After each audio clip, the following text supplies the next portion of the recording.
you guys all work with the same people, or like, is this like their case, like James and Seth? So I work with James and Seth. Oh, so you're also, so it's all in one team? Yeah, we work as a team. We go around the state.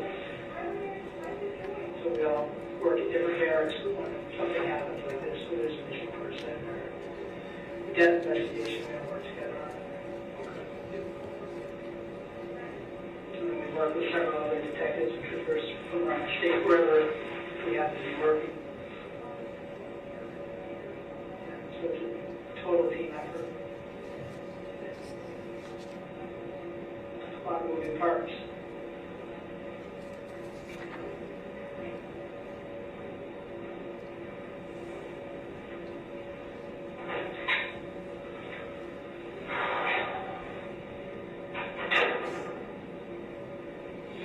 So I met your dog. You did? Yeah, Remy did. Yeah. It's cute. Yeah, I wanted to go back and, I was gonna try to get back and say goodbye to her, but. Yeah. So it's something we'll probably have to, have to give a shout out to Jason and just kind of figure out what you want to do with it.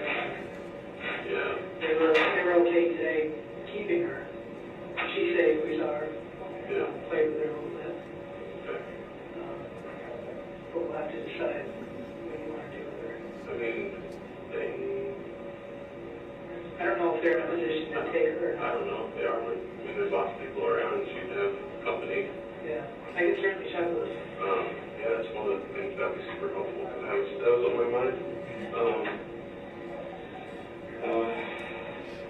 Yeah.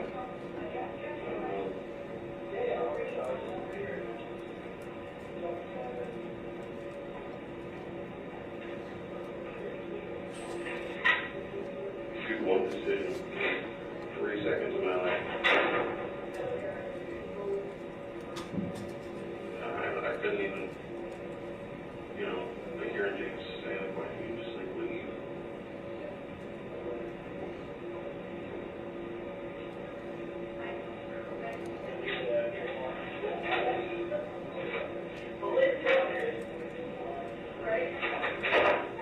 Enjoy. Thank you.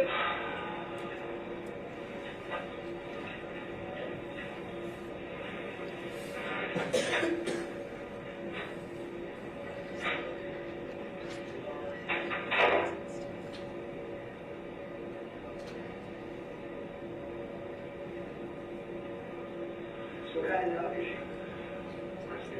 Rescue. I think she's got a little time for her. Maybe. She's not gonna get any bigger. Oh, she's perfect size. Yeah.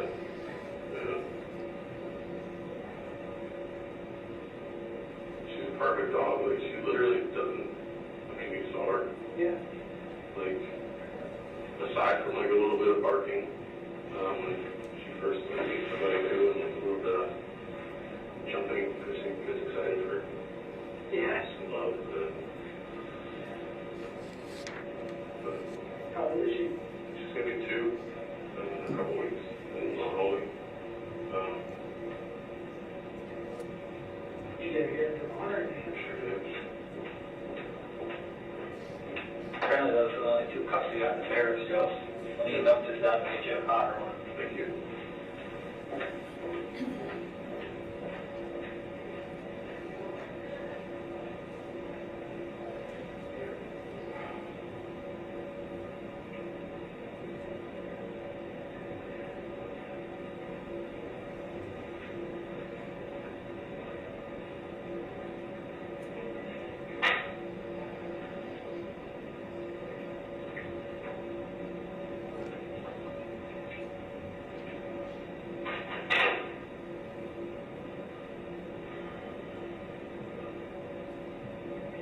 Does anybody smoke cigarettes? I would have to check. Did, I can try to, could you find a cigarette? I can try. Is that something that Yeah, I can try. am I allowed to have a cigarette? Yeah, I'll see what I got. We just have to walk outside, you can't smoke in here, so, Okay. yeah, you can do that. If I can find one, I'm not gonna promise. Yeah.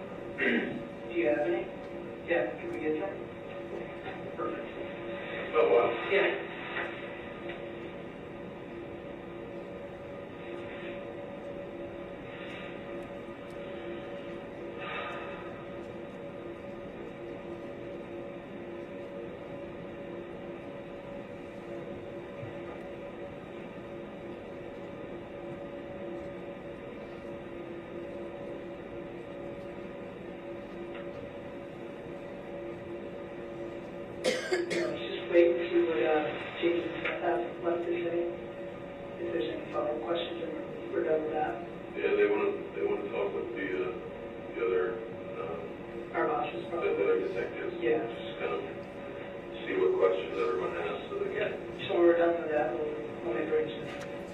Thank We'll have you. cigarettes. Thank you. Thank you. So, I'll take you out. You need a smoke? Yes. See if I can find some. Yeah, one of the guys just went to grab some, so maybe you and I can take him out.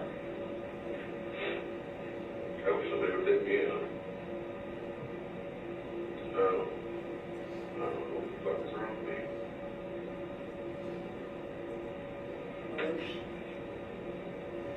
We'll get a clinician that we can talk to.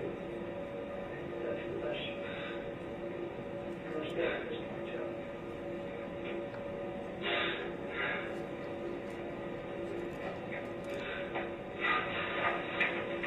Thank you very much.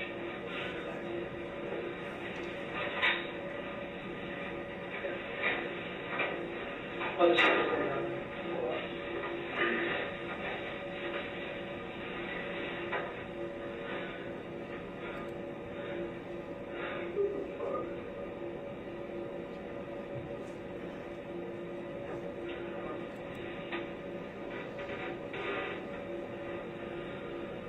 You say you've been doing this for 20 years, right? Yeah. 24? So you said. Yeah. So do me a favor though, What's your favorite? if you have thoughts of hurting yourself, just let us know. If I had a gun, I'd do it. I want you to, it's important you to reach out to somebody, like, let one of us know if you're feeling that way, and that way we'll get somebody here to talk to you. All right? I mean, I can't hurt myself.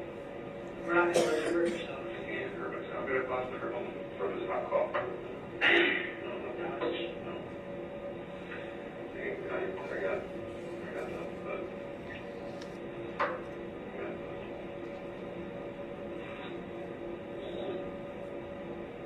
Still hot.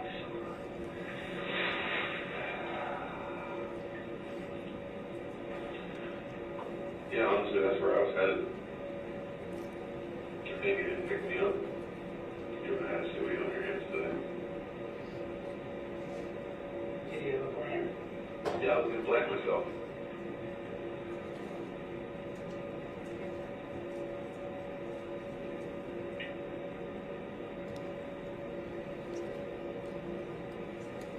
Really the person I think I am and the person that I am. Somehow they're not the same anymore, and I feel like I'm just like a fucking passenger, man. Like my head spins, just images flashing. I got nothing. Can't use my body. Like it just. I don't know what to do. I don't know. I never felt this way my whole life.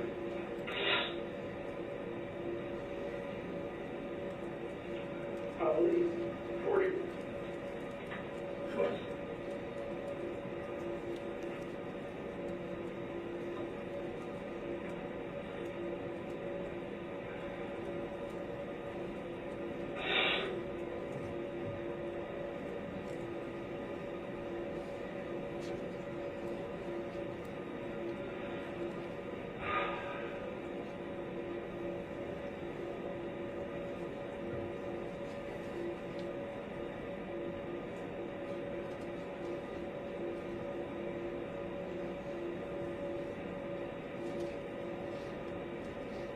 So past this part, how much do you know about like the next part?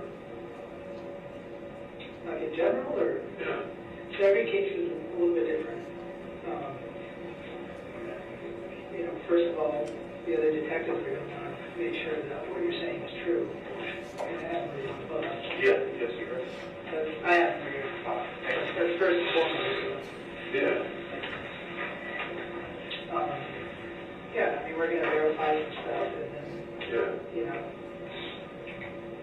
Cigarettes, huh? Yeah. You want one? Oh my fuck, I heard. We'll walk out with you. Okay. Thanks, Sam.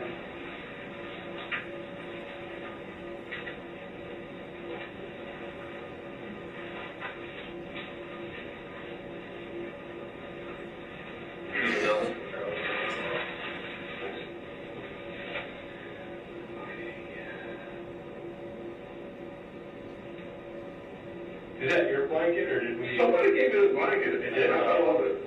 Yeah, it's chilly out. Yeah. Too much fruits or anything. It's cement. Yeah, it's cement.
Okay. Thank you. Bro.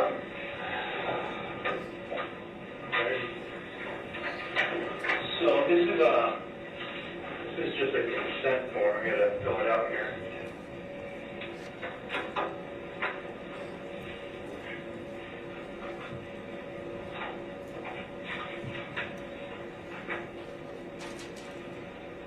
I'm surprised you guys don't have, like, some kind of pad, like a digital. I wish.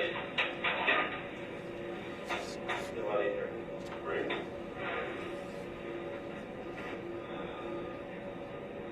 Form rightness in the future. Something that's kind of coming to mind, and again, I haven't been on the bus, but, you know, everything that you're telling us, I'd imagine was extremely messy, and there had to be blood everywhere. A little bit, wasn't it? I mean, to cut arms and legs and a head, that's gotta be pools of blood, right? No. No? No. Not full of blood. Maybe What was it like? maybe like somebody spilled Gatorade. Like a full Gatorade? Maybe like a full, I don't know, like a 16 ounce or something. Well, how soon after shooting Emily did you cut her up?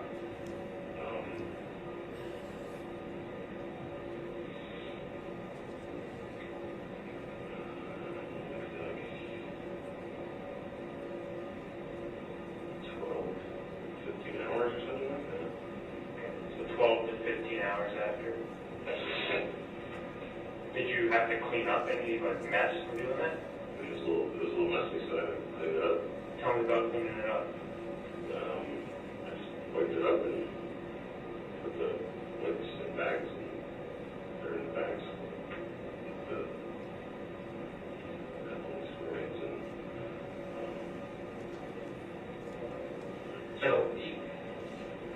So I like these things, you know, quite a very here, long ways. So we talked about, we essentially shot her in the vent. I think we said that was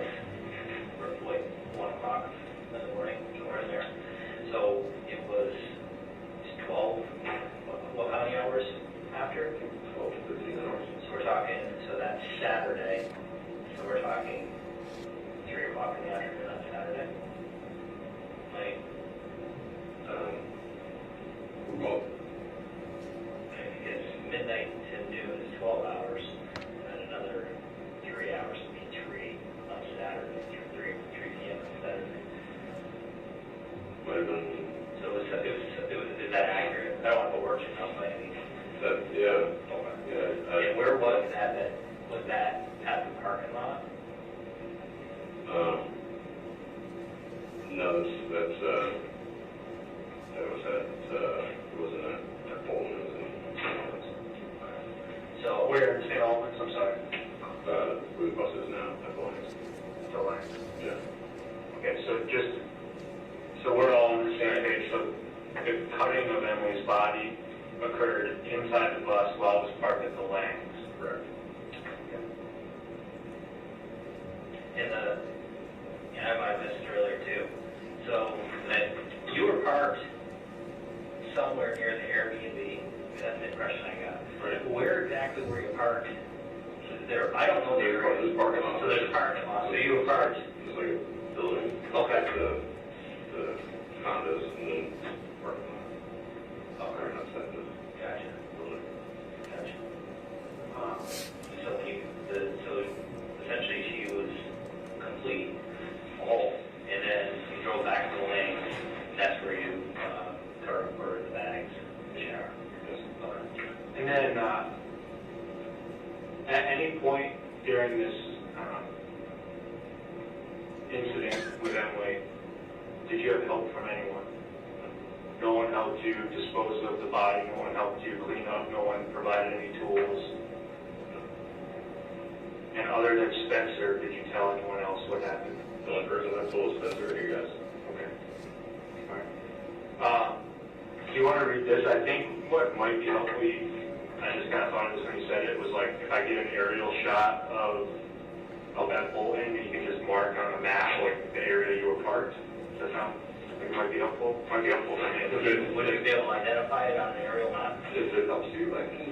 And it says your name on it. Do you want to read that? You're back up. I can tell you, like, So what this is this, we talked earlier about the buccal swabs to get your DNA for her to process the thing. So what this is you're giving us your consent for that, and then of the photos. So what it is, I give my permission to Detective Seth Richardson to conduct a complete search of things listed below in their content for your stand. I do not have to allow this, no threats or promises of enforcement. So essentially, we're looking for biological, we're looking for your DNA, and then other, they're going to be just photos so we can document if you have any injuries, if you have some bruises that you might not be able to see, sometimes this show with photos. okay, yes. So if you're in agreement with that, what I'll do is have you sign here, and then date and time it, and I'll witness it for you.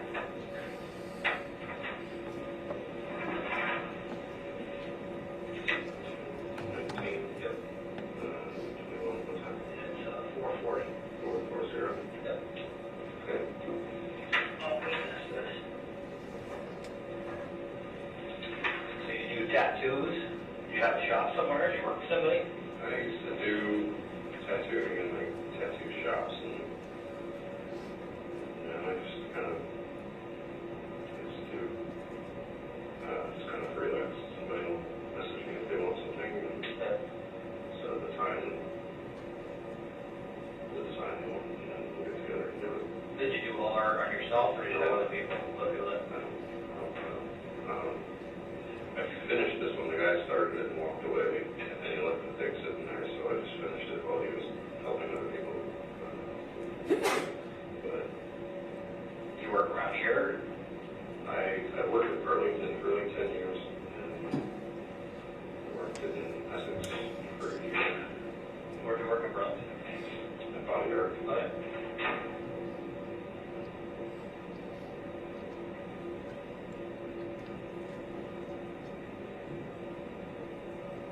Yeah. I got family crest.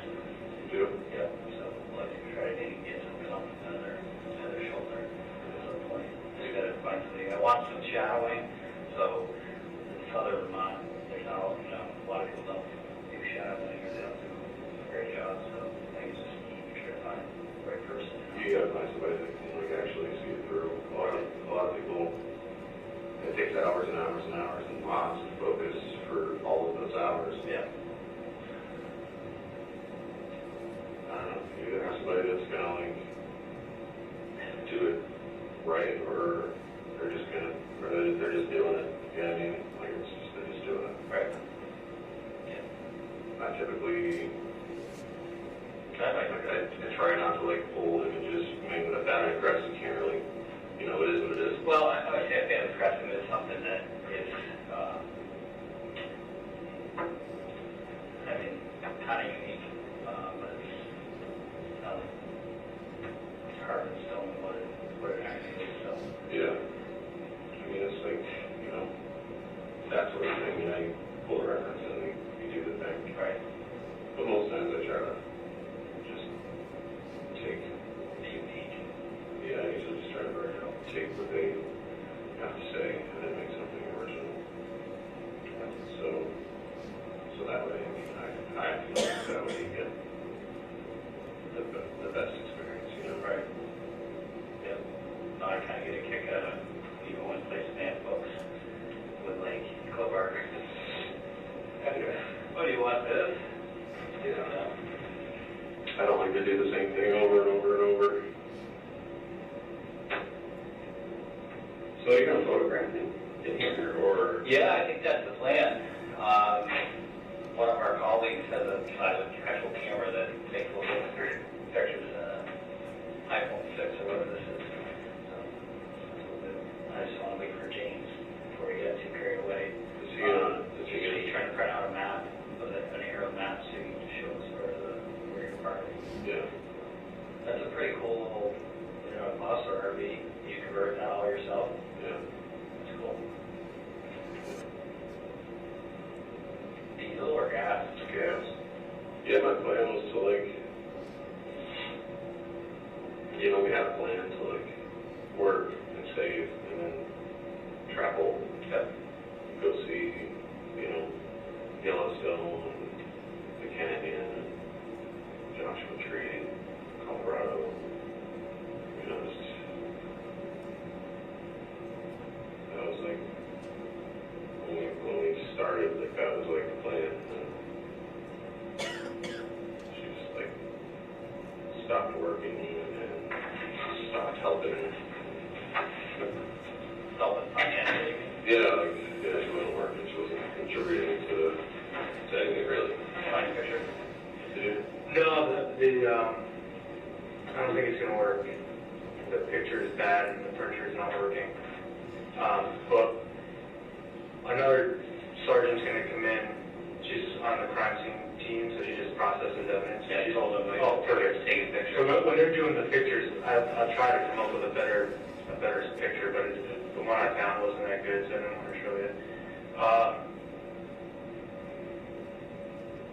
Yeah. So they should be introduced in a minute.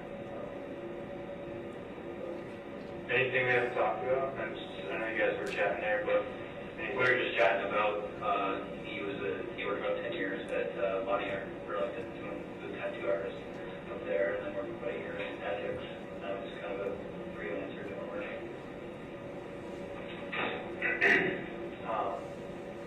Something else that kind of comes to mind, you know, having this open conversation that might as well ask is like, you know, is this the first time that something like this has happened? Yeah. Yeah. Yeah. It was like pretty, It's awful. pretty in depth. It's fucking awful, dude. Like, I don't know if it was you or if it was Sam, but if you would have talked to me a week ago, it would have been on the top of the list of things that I would never do. But it was such a fucking brutal week. Like nonstop, like morning to night. I don't know what the hell happened. It was just like a complete change. Something, you know, I don't know if I was talking to you or Sam, but like, maybe it was you when you said I need to sleep. It's fucking my brain was like, no, like, it's not gonna stop. Like, you have to stop her now.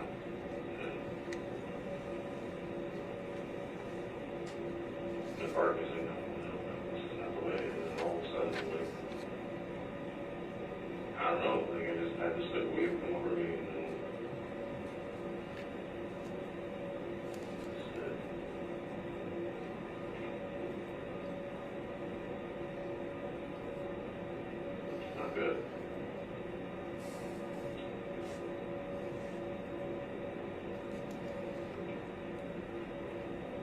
All right. Well, why don't we go see where they're Yeah, at? and, just put your name in there, okay? So it's Joseph, right? What's your last name, Joseph? F-E-R-L-A. D-R-L-A. Zero. What's the average? 12-14-79.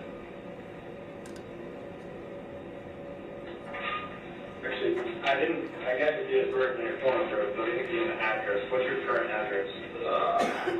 Current, I don't think it's like, I guess now the line. Okay.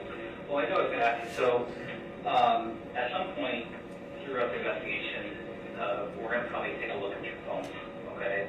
So it'll be easier for us to access your phone if we have your passcode. Yeah. What is that? 012779.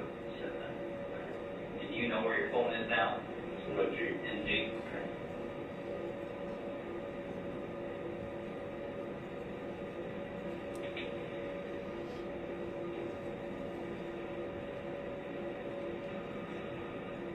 Do you need anything else?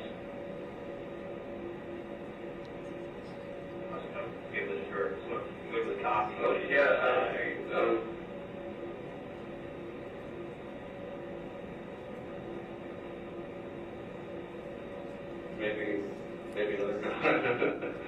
maybe another puff of office cig. Yeah, I can do that. What's that? Yeah. Yeah. Yeah. We go visit Amy. I'll be right back. Cool. Thank you. Yep.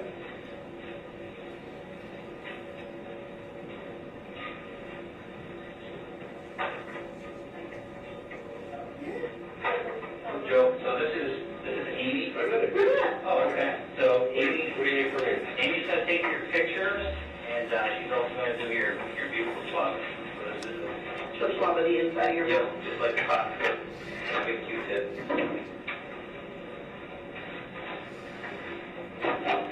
How's your sandwich? Are you good for a second? Yeah, thank you, I appreciate it. You're welcome. Nicely full-size and Robbie. What is it? Robbie. Robbie. Oh, you're Robbie. Yeah, great. Great, awful, but we're getting through it. All right. So what I'll have you do is just stand up, and then I'm just going to take a series of photos of you front, and then side, and then back. And then let me just see your hands. I know it sounds like you showered and everything, right? Yes. Yeah. So I'll probably just take a picture of your hands.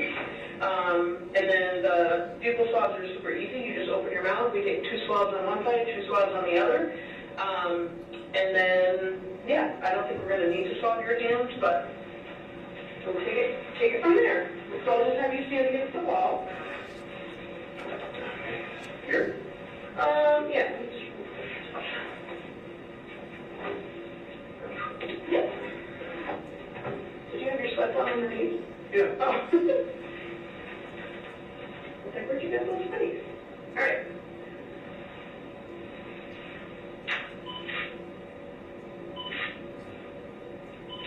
And then turn that way.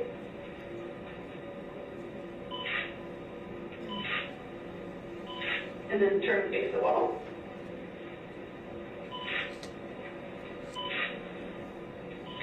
Okay, and then turn and face this wall over here. Yep.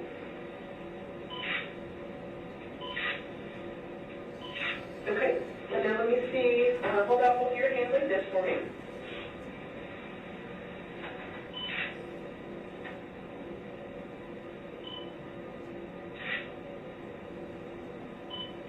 And then flip them over for you.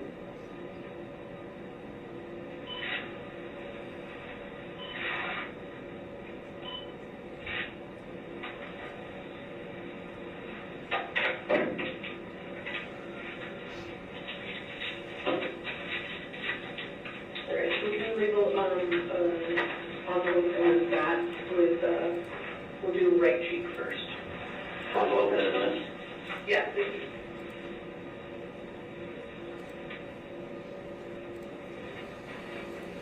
Just put an R on there.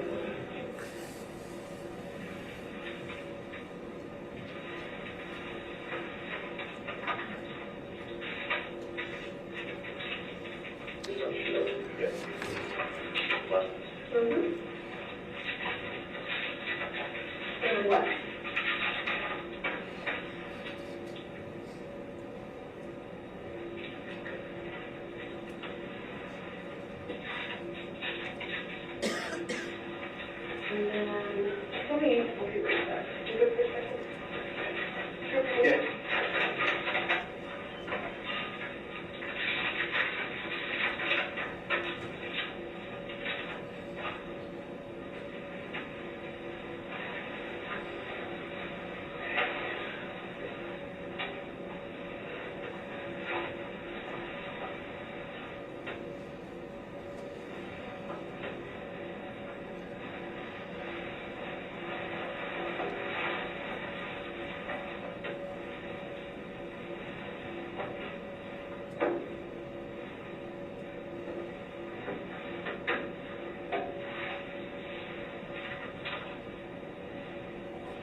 He just wanted to get something, I'm not sure. He's just out in the hallway. Okay, so I'm not going to do swabs for your hands, but, all right, so I have not watched your interview, but my understanding is that there was some kind of physical altercation with you and Emily, and that you may have been struck, hit, kicked, something like that. Will you consent to me taking photographs of you without clothing on? And if you're not comfortable with it being me, I can have Robbie do it, to see if there's any bruising on you, or marks, or cuts, or anything like that. I don't know. Actually, naked? Well, you don't have to be totally naked, no. I mean, we can get, like, I could do chest and maybe legs if you have underwear on. If you're willing to let me, as part of the consent, to do photographs of your body as well? Okay.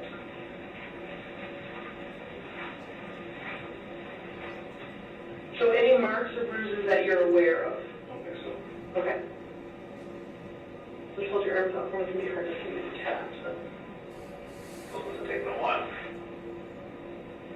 It was like, I know I got hit in this arm, I know I got hit here, I know I got hit here, I know I got kicked here, but No marks. All right, turn for me. Let me just check that. You said in your side somewhere? And then on your neck? Where about again? somewhere over here. Okay. All right. Well, let's just do some photos. What's that? Is there anything, I can't see that. I can't. It's hard to see. With the tattoo. Yeah, but I mean, there isn't one, there's not a tattoo up here, so.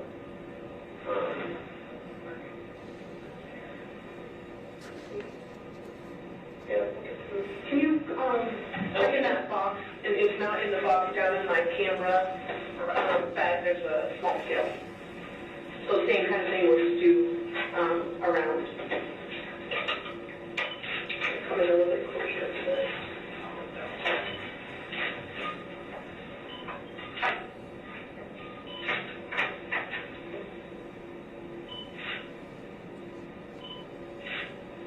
And then turn for me.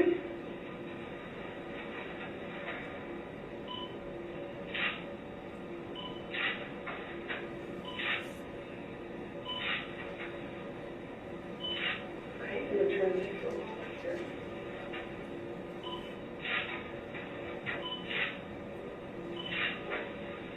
No, That's sorry. all right. No, no worries. You good? Now? Yeah. Okay.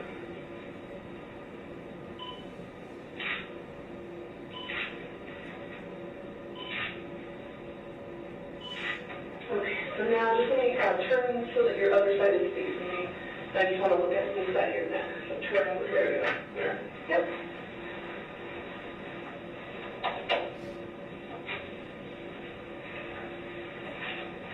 Double binding. Just hold straight just like that. Okay.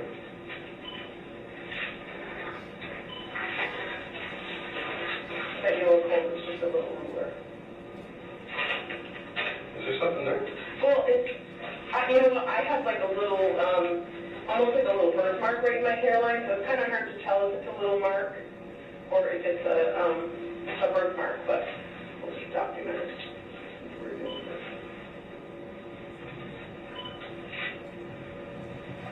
Okay. All right, you're all set. Thank you.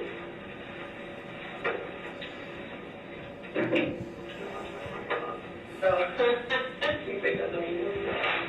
Okay. How you doing with water and stuff? You need more? I'm Good? I could probably pee. You good? All right. Somebody take me to the potty. You got it. I will find somebody and have them come right back for you. Thank you.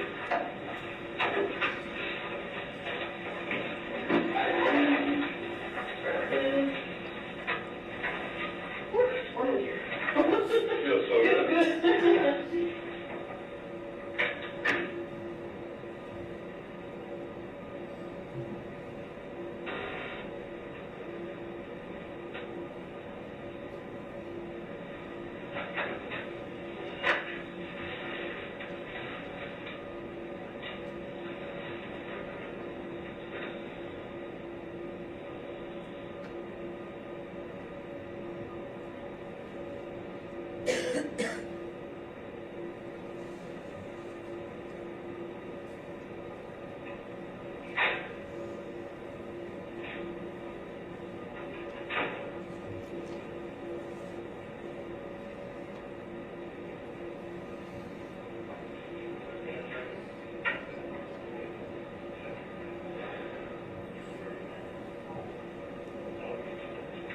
Yeah, you spend?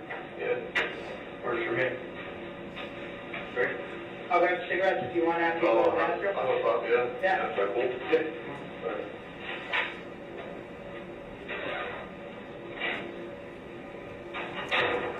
Are these your clothes to go on?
Do you need anything from us right now? You guys have been great, thank you Yeah. for everything. Like we said from the beginning, you know, we're not here to judge him, we're just trying to figure out what happened, and, I think we'll probably step out Okay. for now. If something changes, something comes to mind you think is important, you want to talk to us, you need a drink, you need to go to the bathroom, whatever it is, just let us know. You comfortable right here for now? Yeah. Okay, cool. Thank you. I'm going to take this stuff with me, just because of the money that I can't leave you in here. I know you're not going to eat the chips, but if you change your mind, they're there, okay? Okay. All right.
Detective Sergeant Forrest, is it your understanding that for the next about 40 minutes of the interview, Mr. Ferlazzo is laying on the floor?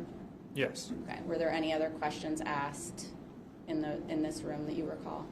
I don't recall if he used the bathroom in that 40 minutes or not. And then after that 40 minutes, as he's leaving this room, we were bringing him to a secure holding cell. I think I asked a question about his boots, but it was nothing significant. Okay. Thank you.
Okay. No, I'm going to use that. Yeah. Thank you.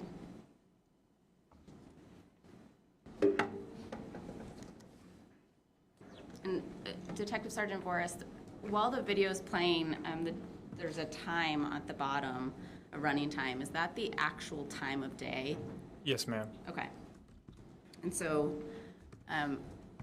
when we just ended the video, it was approximately 5:07 p.m.? Yes, yes, ma'am. Okay.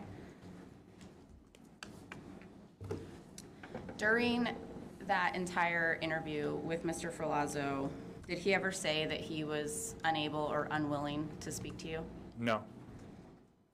Did he ever say that he felt forced to speak with you? No. And did you provide him with anything that he asked for? Yes, we provided him with food, coffee, water, cigarettes, bathroom breaks, a blanket. And did he consume those things? Some of those things, yes. I'm going to show you what's been marked as States 21.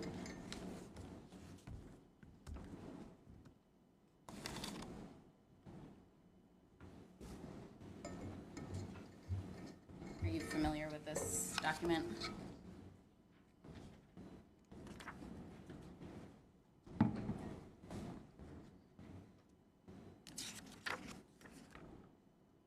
Yes. Okay. Can you tell the jury what it is? It's a transcript of the recorded interview. And does that include everything said in the interview room?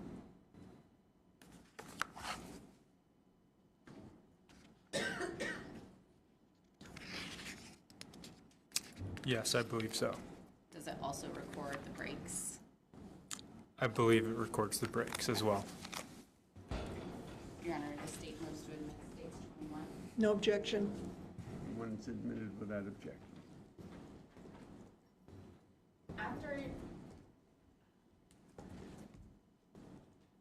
At some point, do you move Mr. Ferlazzo to a different space? Yes. Okay.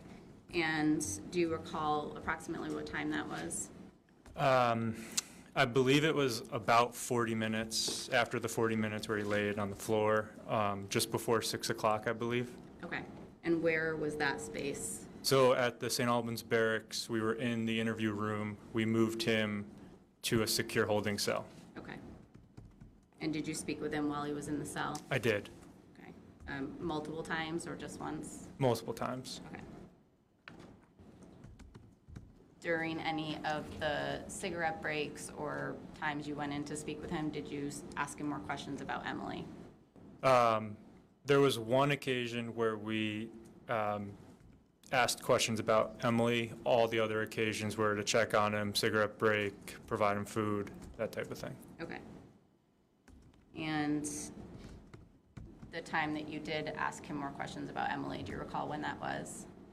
I believe it was shortly after 9 p.m. Okay. And was this recorded? Yes, it was. In which way? So the holding cell has a recording system. It's audio, video. So the audio wasn't captured for some reason on that system. So there's video. And then as a backup, we have a digital recorder that I had in my pocket because sometimes technology breaks. So the audio is captured on the digital recorder. Okay. And when you went in to speak with him again, did you tell him that you had more questions for him? Yes, I did. Okay. And did you read him his Miranda warnings again? I didn't reread them. I had the form, the Miranda waiver that he had previously signed. I showed it to him, and I explained all of his rights still apply. It was his choice if he wanted to talk, and we had more questions. Okay. And what was his response to that? I believe he said, "What are your questions?" Okay. And how long did you speak with him? It was about 20 minutes. Right. And have you reviewed the recording that was in your pocket? Yes, I have.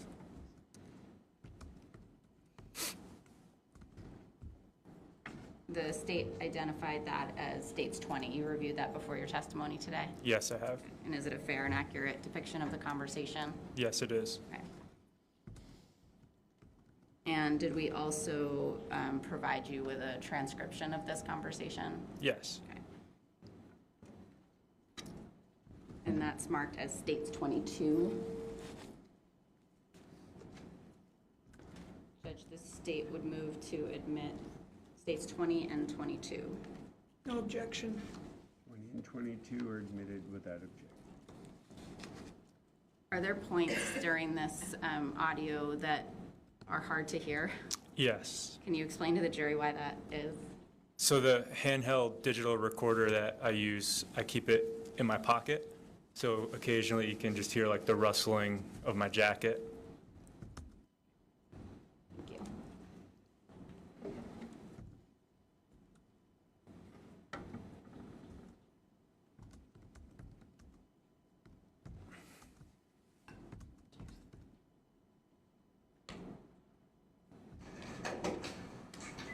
It is October 19th, 2021, 9:18 p.m.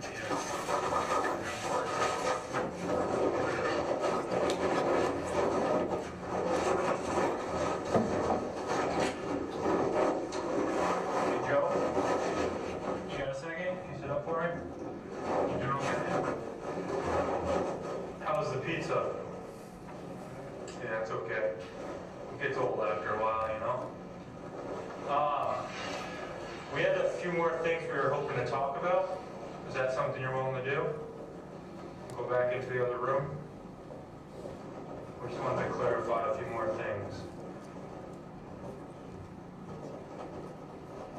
Totally your choice.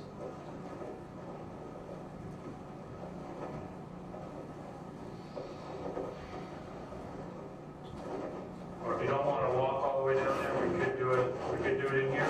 We prefer to just sit at that table, but whatever you're more comfortable with, again, it's your choice. You want us to just ask them in here? Okay. You said yeah, okay. So I'm going to step in.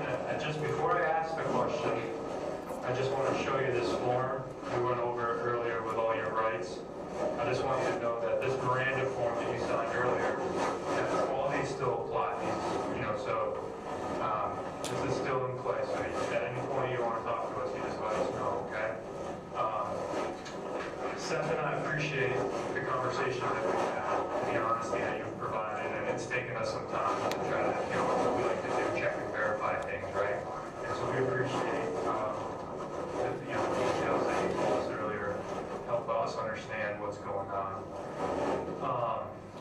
first question, before we get to some other specific ones, is there anything that has come to mind sitting in here that you want to share with us? Any details we haven't talked about yet?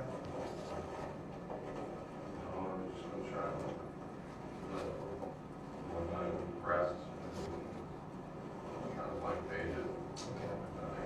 So nothing's come up that you're like, oh, I should have told him this, or I wish I had told him that? Okay. All right. And, Do you have questions? yeah, I think we have a couple.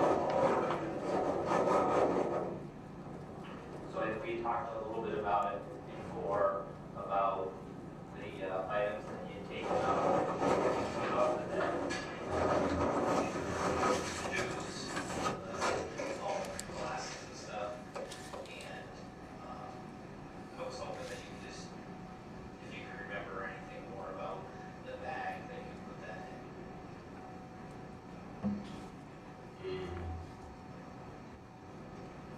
It was like a food shopping bag. Do you remember what color it was or anything about? White, okay. And you talked about that you're pretty confident that if you put that bag in a garbage can at the Richmond gas station, did you put that white bag in the other bag, or did you put the white bag in the garbage? You know what I mean? Did you put it in a black bag before you put it in the garbage or anything like that, or something like that? Pretty sure it was just a white bag. Okay. I appreciate that. When you say fruit shopping bag, was it paper, was it plastic? A plastic. Do you know where it was from? Like Shaw's and Merchandise. Oh, right. I remember you saying that.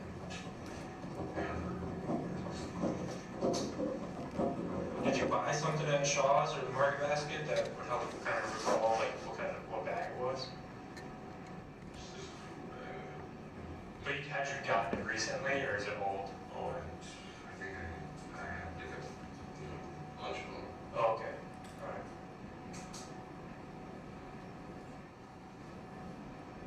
And then, you had told us earlier that since you grabbed the lock out of the closet and jumped on the bed. So I was hoping we could just talk briefly about, when you jumped on so they jumped on the bed or jumped on her correctly? How did that kind of play out?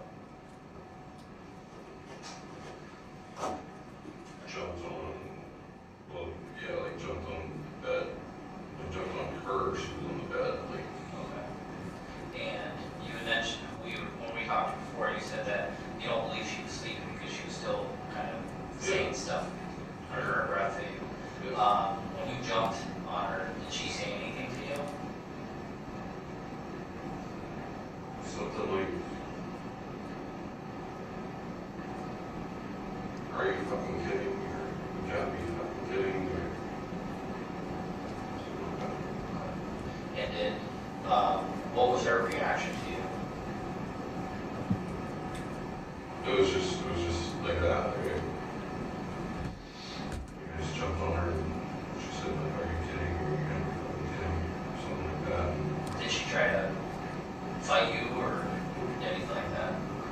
And how long did you estimate was it between when you jumped on her and when you fired the first shot?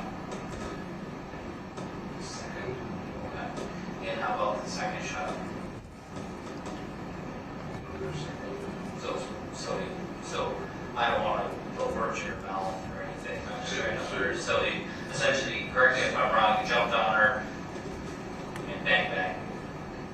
Like that. Is that how it happened?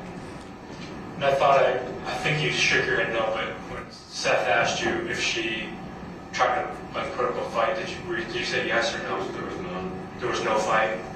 Okay.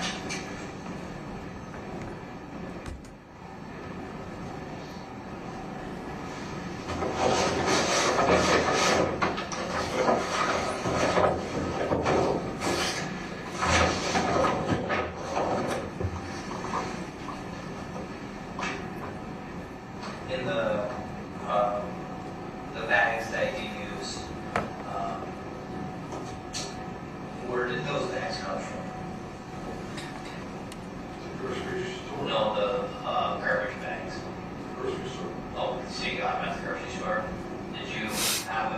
prior to this, or did you have to go get the garbage bags? I have, Okay.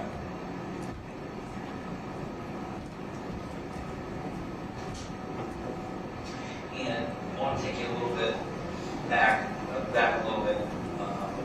We talked about your trip to Vermont. You said that everything's pretty good and it was pretty good, right? Did you guys make any stops or do any sightseeing or anything like that on your way in here?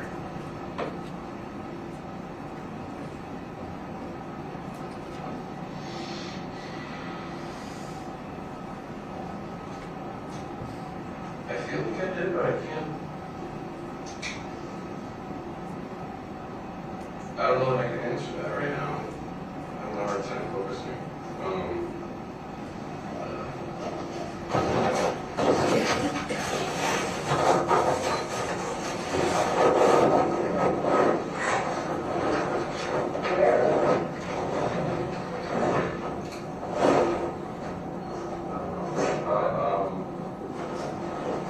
I'm sorry.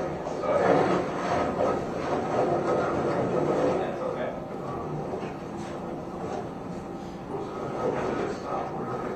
Yeah, so my question was, is when you guys the Hampshire travel to Vermont, previously we had talked about, and I had asked you, maybe tell me about your travels here. You said it was pretty enjoyable, really happy. So my question to you now is if you made any stops or did anything between Hampshire and arriving in Vermont? Oh.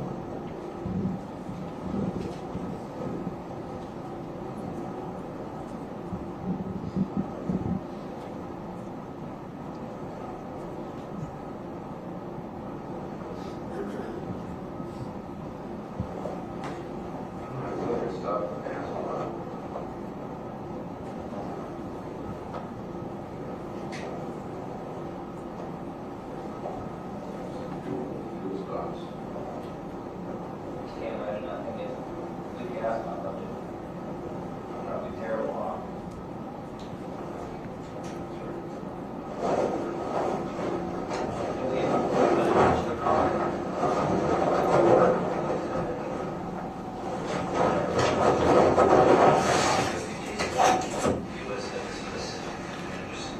So have you ever thought about anything like this before?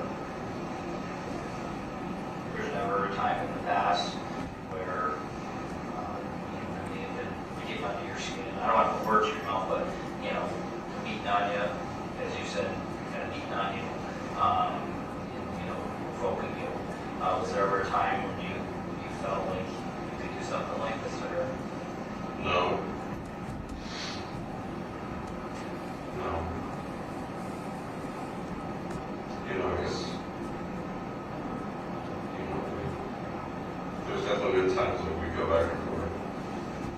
She's like, I'm not kidding you, like, she would say, like, oh, like, Yeah. I want to kill him, I'm just going to kill you, I won't kill you, just kind of. Yeah. So what do you think?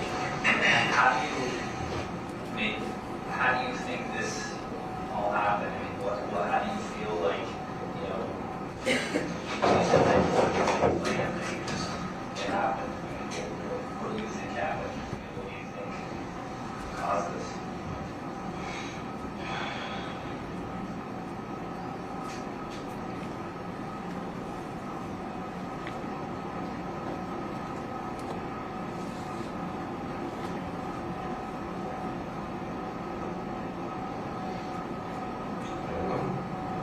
I remember sitting there, On the couch? just trying to, like, it was raining. I remember I was just watching the rain. There was lightning. And I was on vacation and I was just trying to enjoy myself and stay up with the rain. And I just kept trying to, like, relax, and she just kept trying to unfurl my piece. And then it was just like, I just felt this like, this Okay, come over me.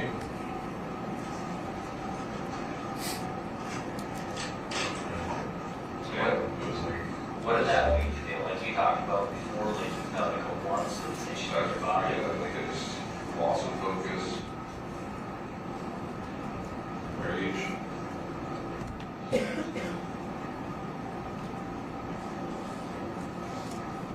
Were you feeling angry, or were you feeling sad, or Yeah, I felt- how were you feeling?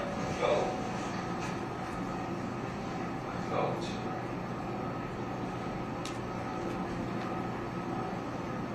pushed, fed up.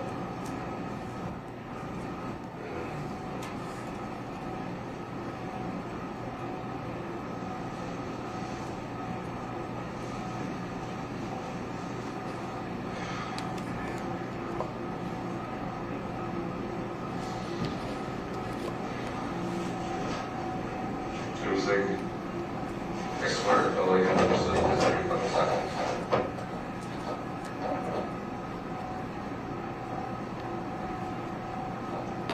And it was just quiet.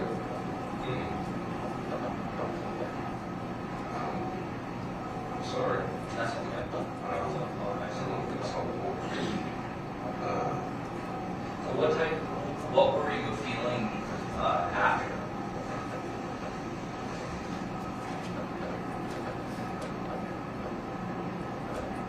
Disgust. In what way? I'm disgusted at myself. So you feel disgusted with yourself, like in disbelief of what happened? Yes, sir. I still am. I can't sleep.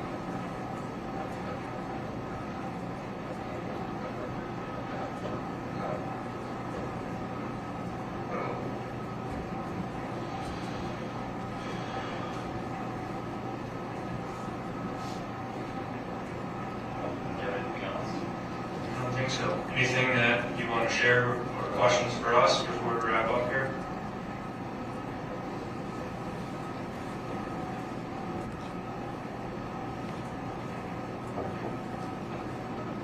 Nothing that comes to mind. Maybe I can have it. Do you have like a Yeah, can you leave me? I can It try. sounds like you have a question. No, I don't. I can try to kind of explain the process from here. But before we get there, I guess I'd just say, like, I appreciate the honesty today. You know, I hope you feel that we treated you okay today. It's, you know, our job isn't to judge or make judgment on anyone. We're fact finders and we're trying to piece this together. So we appreciate your honesty and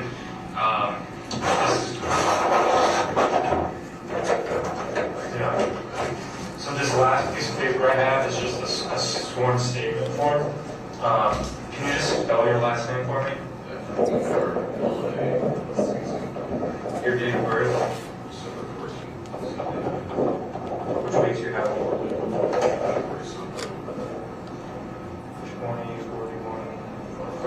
20, 41, you'll be 42 this year. What's your legal address, your residential address? I get mail at the Lions place. Do you live there? Or not really? I kind of just bounce around. All right. What's their address? 14 Medical Lane. 14?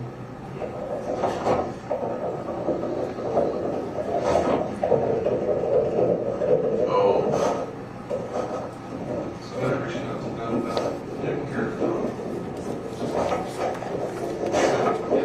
I think Sam, you remember Sam? Sam. Sam, yeah, he was going to reach out. Jason, Sarah. Right there. She's so good. She's pretty happy. So you should do that. She's so she's such a good dog. What was your phone number? 02? He's 35. Appreciate it. So this sheet says that on October 19th, 2021, I, Joseph Ferlazzo, did I say that correctly? provided a verbal and audio recorded statement to Detective Sergeant James Morris of the Vermont State Police of my own free will without any threats or promises made to me. I am aware that it is a crime, a violation of Title 13 VSA 1754, to give false information to a police officer implicating another person or to deflect an investigation from the person or another person. The taped recorded statement is true and accurate to the best of my knowledge, belief, and ability. It's attached to and incorporated into that statement.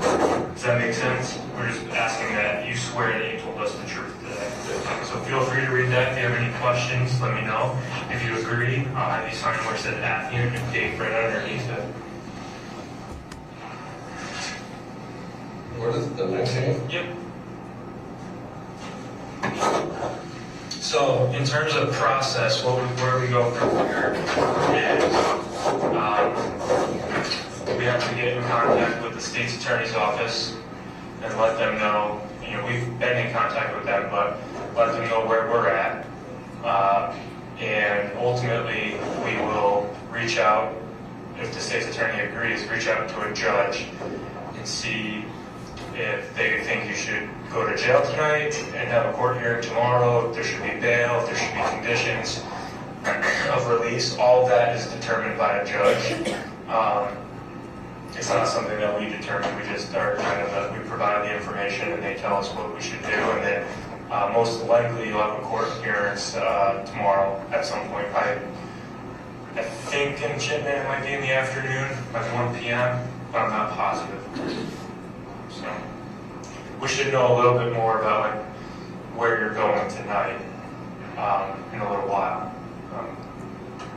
But obviously with the information that you provided, and we appreciate it, and the information that we've learned throughout the investigation, we have located Emily and she's deceased, so that we have to deal with that. Make sense? Any questions on that? We'll just have the fingerprint photograph, Alright, we're going to step out. You need anything right now? Okay, we can do that.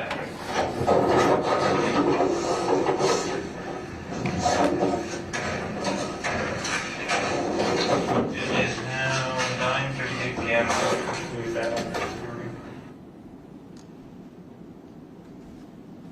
Why don't we take our morning break now? Take a 15-minute break.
file a motion to raise the temperature. Is that how that works? They said that, they don't have access. Well, that's dumb. No, I think it's in Montpelier. That, like, because that makes so much sense. No, it actually does though, because a lot of like buildings that are like owned by like grocery stores and stuff, like all of those don't have access to those things. So is it 70 in Montpelier? We don't know about Well, it. if it's like a government building, it makes sense that they can like control all of them. I mean, whatever person in I'm not Montpelier saying office is that- having a great time. No, I'm not. I get what you're saying. Let's make it on that. Should be like. It's interesting when they look at the hand, it breaks. The camera looks at the hand, it just stares at that for I don't know when the break is. It's interesting.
Please be seated. Jury is all present and accounted for. We'll proceed after our morning break. Ms. Joy. Thank you, Judge. Detective Sergeant Voris, what is the approximate total time that you spoke to Mr. Ferlazzo on the 19th? I believe it was about 3 hours.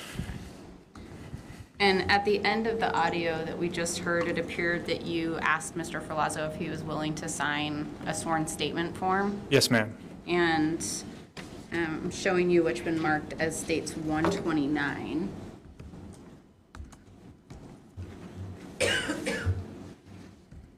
Is that the form you were going over with him? Yes, ma'am. Okay. Move to admit states 129. Any objection? No objection, thank you. Exhibit 129, states 129 is admitted without objection. Is this the form that I just showed you? Yes. Screen. And so in the audio, in the down the right corner there, is that where Mr. Ferlazzo signed? Yes.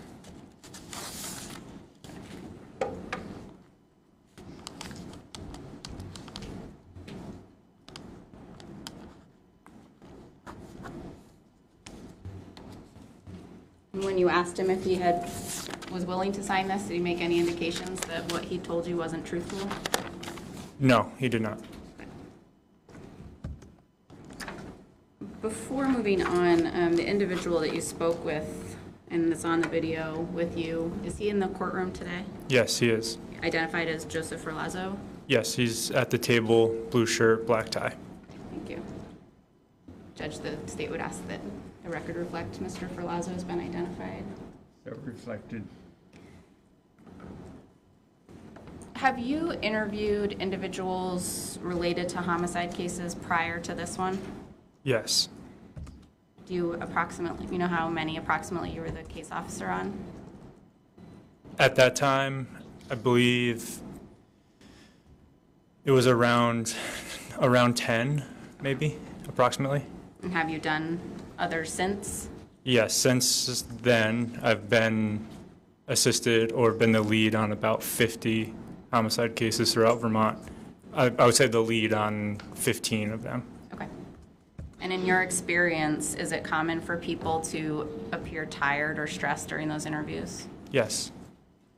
Have people declined to speak with you during those interviews? Yes, they have. Have people told you that they don't feel comfortable speaking with you? Yes. Or that they aren't in the right state of mind to provide an accurate statement? Maybe not in those exact words, but people have declined to speak with me for a variety of reasons. Okay. Did Mr. Ferlazzo ever make any such statements during the time you spoke to him? Never. He did make a few statements about his mind not being right. Did that concern you in a way that made you question his ability to give a statement? It didn't concern me from my standpoint because Mr. Ferlazzo was articulate. He was responsive to my questions. He said he wanted to talk like very early on. There was no concern about his ability to interact and converse with me. Okay. And after you concluded the interview with him or with anybody, what's the sort of next steps you take in an investigation?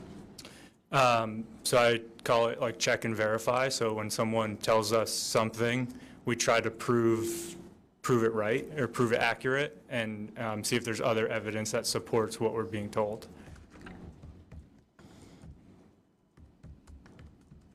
Actually, before we move on to that, I'm going to show you what's been marked as states 13.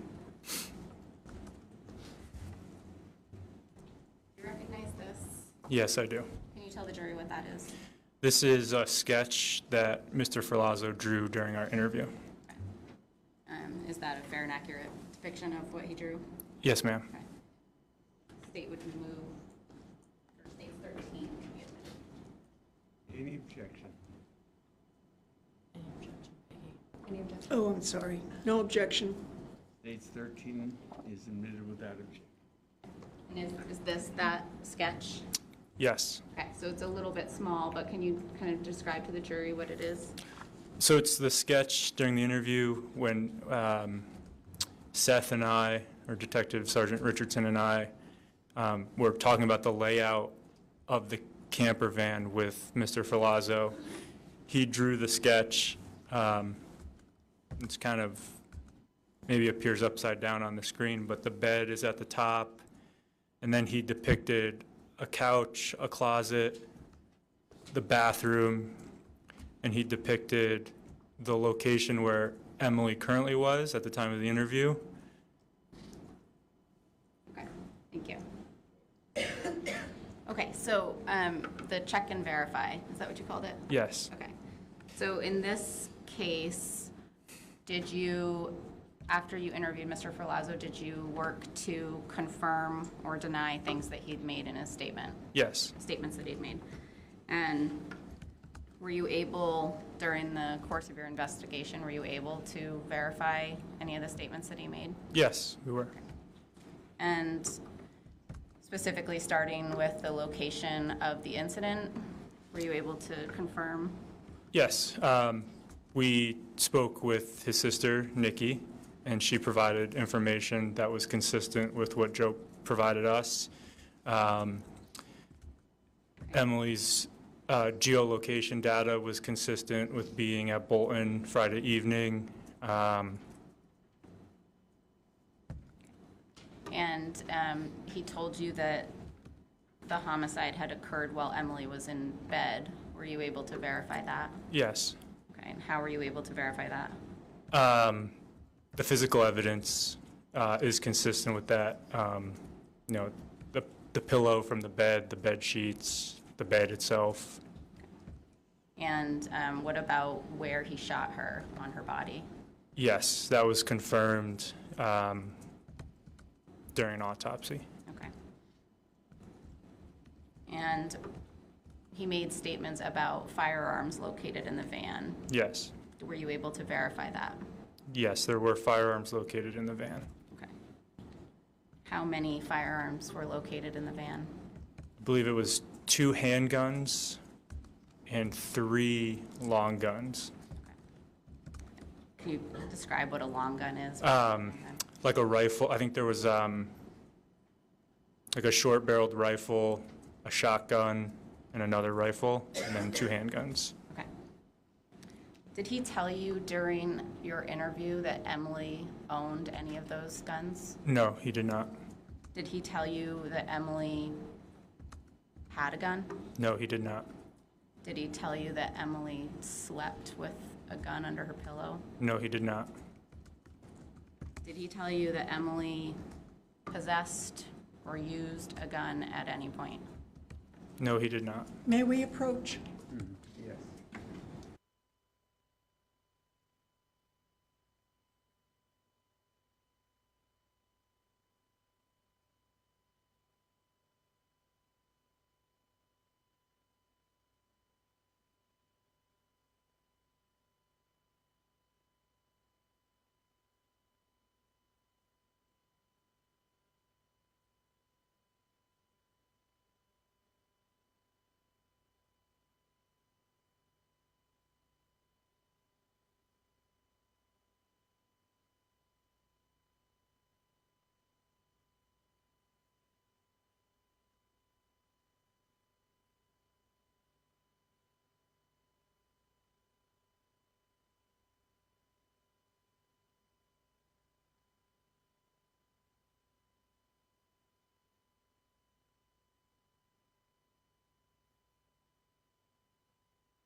And Judge, actually, I'm going to start with a stipulation.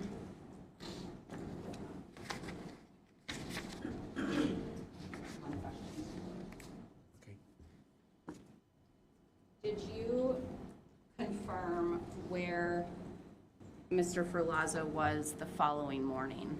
Yes. Where did you confirm that he was? We obtained video of him out to breakfast at Maxie's in Waterbury, Vermont. Okay. Judge, if the court could read stipulation states number 117. All right, there's no objection to the admission of one. No objection, Judge. Okay, stipulation number 2. Members of the jury, the state and defendant Joseph Ferlazzo have agreed that you may find certain facts. This is called a stipulation. A member of the Vermont State Police collected surveillance video and a purchase receipt from Maxie's restaurant in Waterbury, Vermont from the morning of October 16, 2021. That surveillance video and a copy of the receipt was added to the case file and reviewed by Detective James Horace. The authenticity of the surveillance video and purchase receipt is not being challenged. Chain of custody of the surveillance video and purchase receipt is also not being challenged. As with any evidence in this trial, you must decide what weight you will give this stipulation. And that's admitted as states 117. I'm going to show you what has been marked as states 14 and 15. Recognize these? Yes, I do. Can you tell the jury what they are? 15 is the receipt from Maxie's from October 16th, and 14 is a screenshot from the video from Maxie's. State would move to admit state 14. Any objections? No objection. 14 and 15 are admitted without objection.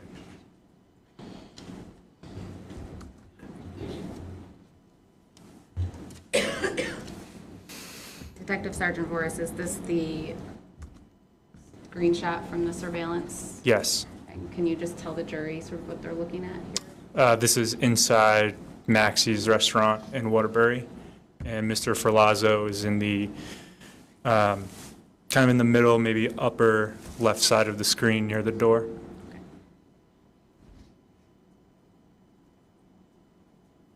And is this the receipt from the breakfast that morning? Yes.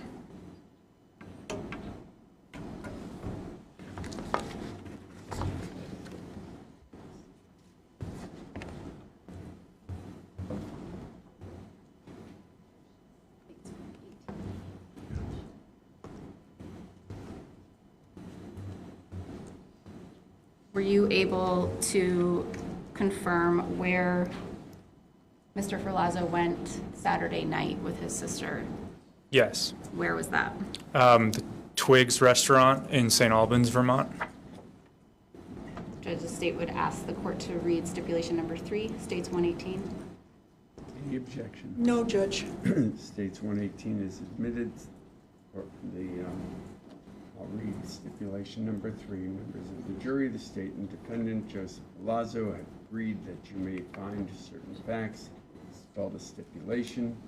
A member of the Vermont State Police collected surveillance video from Twiggs Restaurant in St. Albans, Vermont from the evening of October 16, 2021.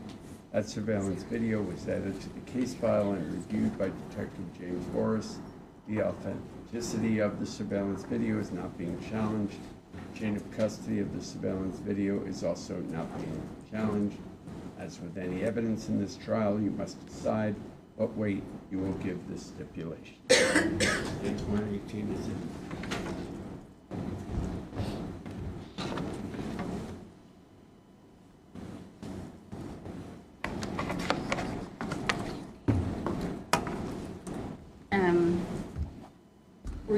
Did you provide still shots from, surveillance videos from inside of Twiggs? Yes. And did we have 2 different angles of that? Yes.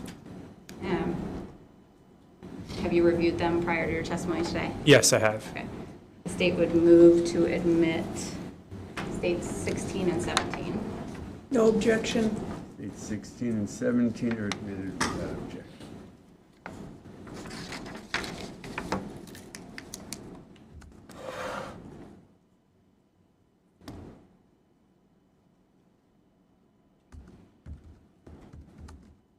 Does that clip just show Mr. Ferlazzo in Twigs? Yes.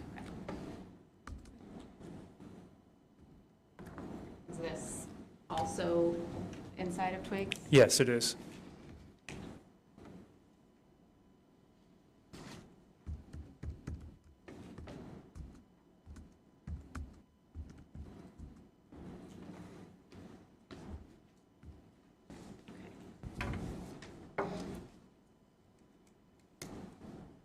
Were you able to, did you ever locate Emily's stuff that Mr. Ferlazzo indicated he'd thrown away?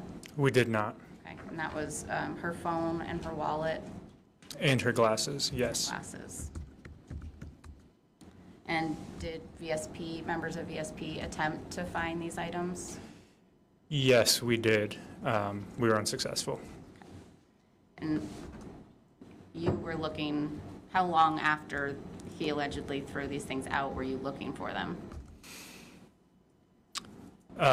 So we had several detectives and troopers that were assisting in the investigation starting, on the 19th, which was several days after this all occurred. Right, okay. Were you able to confirm whether or not he gave his sister a tattoo? Yes, we did confirm that happened.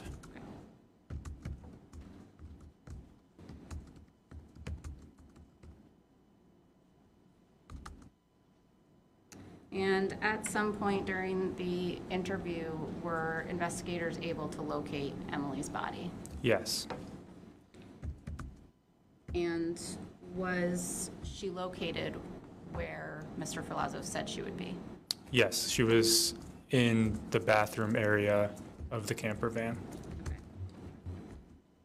Okay. Was her body in the condition that Mr. Ferlazzo said it would be? Yes, it was.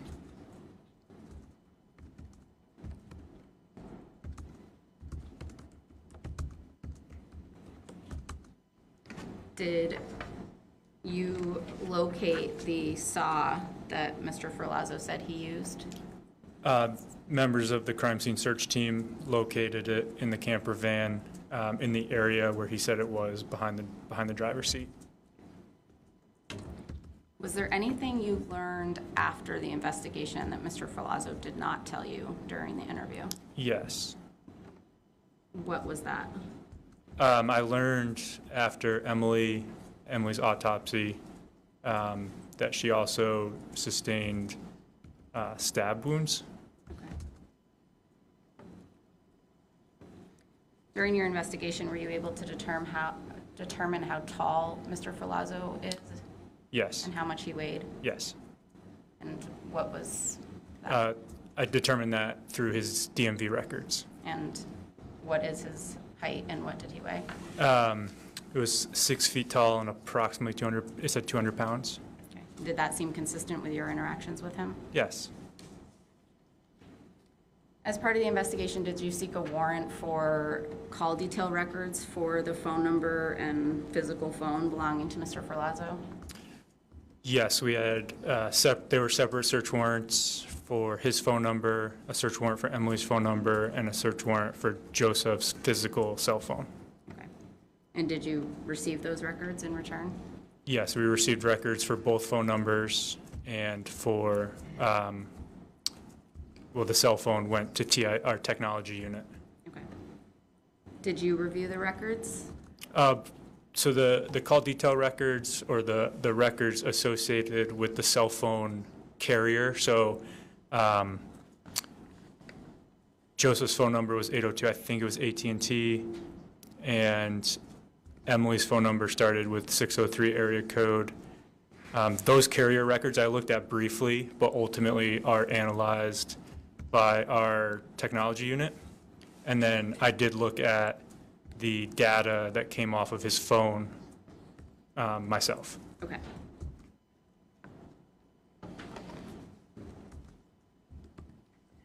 Judge, stipulation number 4 states 119.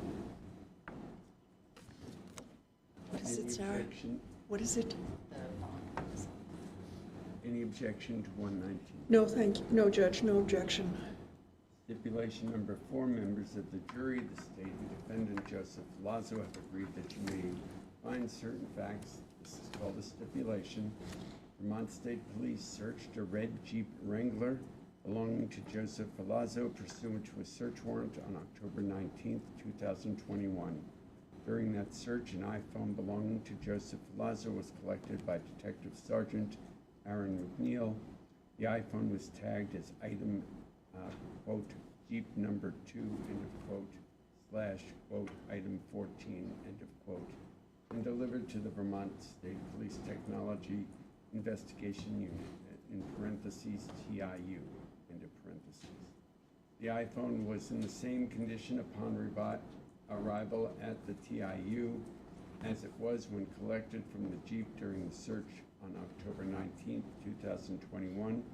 An extraction was done of Joseph Ferlazzo's iPhone, in parentheses, AKA, quote, item 14, end of quote, end of paragraph, by Detective Eric Jollymore and added to the case file. That extraction was done in accordance with his training, and the authenticity of that extraction is not being challenged. Chain of custody of the iPhone belonging to Mr. Ferlazzo is not being challenged. As with any evidence in this trial, you must decide what weight you will give this stipulation. Page 119. So after the technology unit extracts that data and sends that portable case to you, how does that portable case look from your end? So I received the case from the technology unit. We call it a portable case. It's on, in this circumstance, it was on a hard drive, like a portable hard drive. And I plug it into the computer.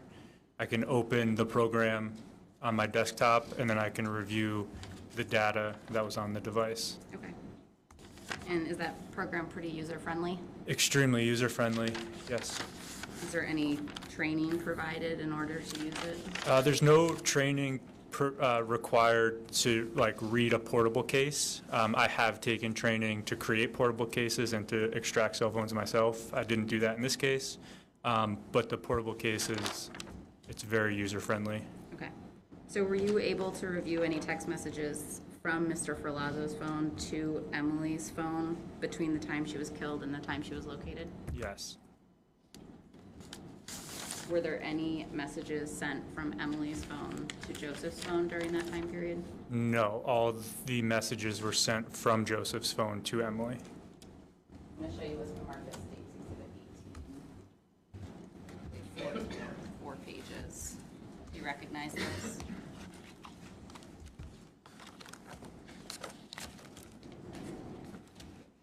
Yes, I do. And can you tell the jury what this is?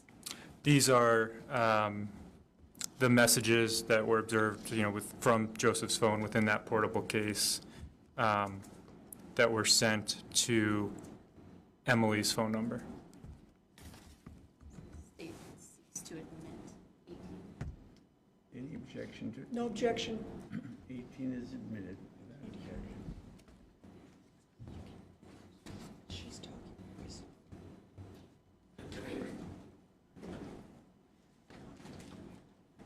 I'm going home to get Detective Sergeant Forrest, can you just read the messages to the jury and the date and time they were sent? Yes. October 16th, 2021 at 1:09 and 58 seconds p.m. Message sent, babe. On October 16th, 2021 at 1:20:49 p.m. Message sent, what are you doing? Talk to me, please. On October 16th, 2021 at 1:52:47 p.m. The message was sent that read, where are you, lovey? I wanted to ride with you today. On October 16th, 2021, at 2:02:18 p.m., the message was sent that read, I'm at the Langs, call me. On October 16th, 2021, at 2:02:47 p.m., message sent, the tranny on the bus is smoking with a emoji. On October 16th, 2021, at 2:57:18 p.m., message was sent, whatever, I'm going to spend time with Nikki while I can, call me. On October 16th, 2021, at 8:09:48 p.m., WTF, babe. On October 17th, 2021, at 8:45:24 a.m., message read, good morning, Bubby. I miss you. Please call me. Nikki just messaged me. You want to meet up in Burlington for some snacks and whatnot. On October 17th, 2021, at 2:03:02 p.m., the message read, hello, question mark, question mark.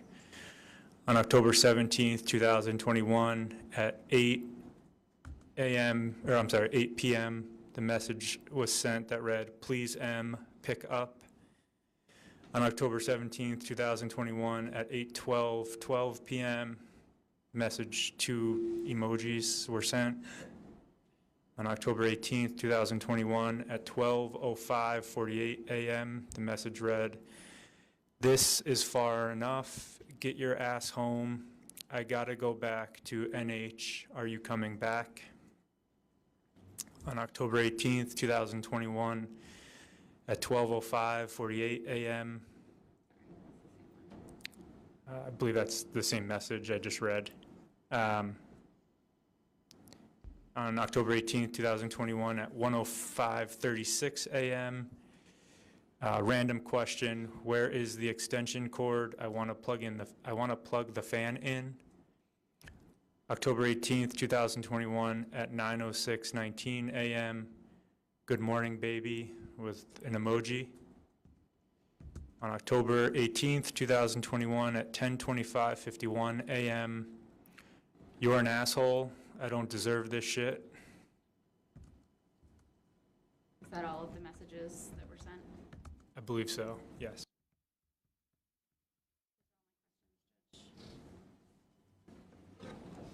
Ms. Jantz, any cross? Yes, thank you, Judge. Morning, Detective Sergeant Voris. Good morning. On October 19th, the day Mr. Ferlazzo was interrogated by you and Detective Richardson, Spencer Lemons had already contacted the police through the 911 call and relayed to the police information that he had saying that Mr. Ferlazzo admitted to killing Emily. Isn't that right? Yes. And on October 19th, police were actively looking for Mr. Ferlazzo, correct? Yes. And Amy Nolan, who was at that time a member of the Vermont State Police, by happenstance encountered him in St. Albans and in Maple Fields. Is that also correct? Yes. And she drove him in her truck back to the St. Albans barracks of Vermont State Police, correct? Yes. From the time that he arrived at the Vermont State Police barracks in St. Albans, he was never outside the presence of someone from law enforcement, correct? I believe there were times where he was alone, like in the interview room, by himself.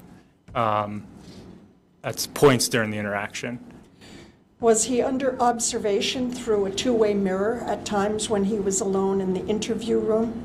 That room doesn't have a two-way mirror, no. Does not? No, it does not. Okay. Okay. At any point, was he free to leave?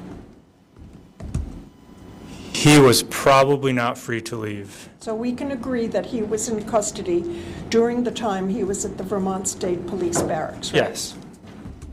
Okay, thank you. So How long did you say you have been with the Vermont State Police? Since January of 2014. And prior to that, your law enforcement experience was what? I have no prior law enforcement experience. Okay. You did graduate from the Vermont Police Academy, correct? Yes, ma'am. And at the academy, you were told and given instructions on how to interrogate/interview a suspect, correct? There was a class on interviews and interrogations, yes. And you learned through your instruction, and subsequently, I'm assuming through experience, what is necessary in order for a confession to be considered voluntary and constitutional, correct? I don't recall specifically the conversation around that, but I'm sure it may have been part of it. I just don't recall. Well, you know that you can't make physical threats to get a person to confess, don't you? Of course. And you know that you can't even make threats of harsh penalties to get them to confess, right? Correct. And you can't make any promises of leniency, can you, to get them to confess? Nope. And the form that he signed indicated that he hadn't been coerced or threats made against him, correct? I believe that's what it says, yes. You also know that if someone is highly intoxicated, what they say may not be rational or valid, correct? Depends on the situation, but that's possible. It's possible.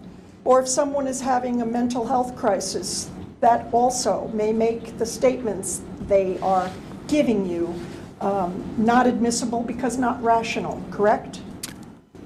Not admissible? Are you asking if it's not admissible? I'll withdraw that question and rephrase it. Okay. In order for someone's statements to be considered voluntary, they have to be able to think rationally. Isn't that correct? That sounds right. I don't know the legal standard sitting here. Yeah, sounds about right. Sounds right. So some things that might interfere with a person's ability to be rational are mental health issues, right? Potentially. Yes, yes, right? No, I said potentially. Potentially, depending on what? I think you can have mental health issues and be rational. Okay, so what you're distinguishing is the severity of the mental health issue at the time of the interrogations. Am I hearing you correctly? No. Okay, then tell me what you mean. I just answered your question. If you asked if you could have mental health issues and be rational, and that I agree. Okay, that's all I wanted to hear.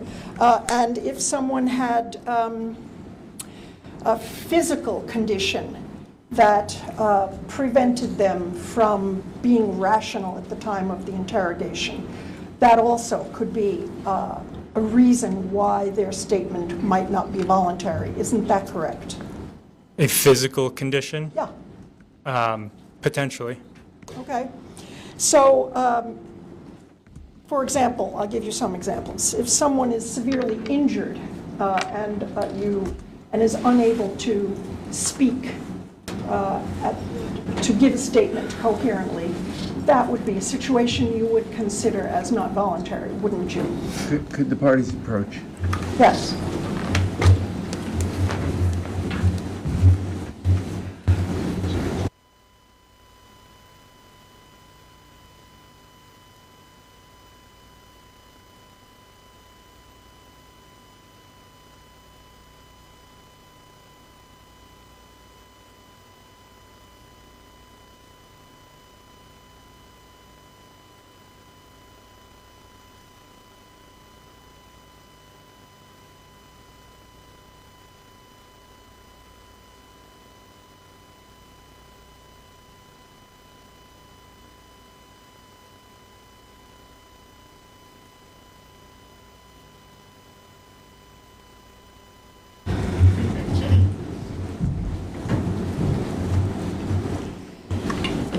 So, Mr. Ferlazzo, Joseph, came into the barracks and interacted with a couple of people before you and Detective Richardson came into the room to talk to him, correct? Yes. He was given coffee or a drink of water, correct? Yes. He was given a donut, I think, correct? Yes. And somebody said they would get him a sandwich. Is that also correct? Yes. Do you know that he said that he was really tired? I know that now, yes. Did you know that then? I did not.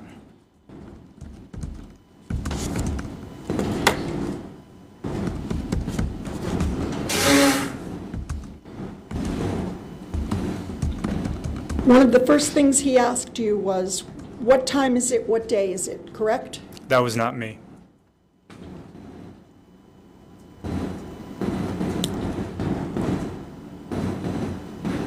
You're right. I'm sorry, I withdraw that. He did say to you, however, I haven't eaten much and I've been up for days, correct? I believe at some point he said that, yes. I have a timestamp of 2:47 p.m., which would have been about 5 or 10 minutes into the interview with you. Sounds about Sounds right? Yes, ma'am. So he told you he was tired? He'd been, yes? He said he'd been up for days. And then at 3:12, he said, I'm really tired. Do you recall him saying that? I recall him talking about needing to sleep or being up for days and maybe being tired, yes. And then immediately following that, he said, I don't know what day it is. This thing is sort of like not really able to have a clear thought, or I just feel like you're stuck in a hole. Do you remember him saying that? I remember I had asked him what he did on Sunday, and he couldn't recall, and that's when he described feeling like he was stuck in a hole. Yes. And that he didn't have a clear thought. Do you recall that? I don't recall that specifically. I can show it to you if that would help. It would refresh my memory, or if I could look at the transcripts, that would be great. What do you show here?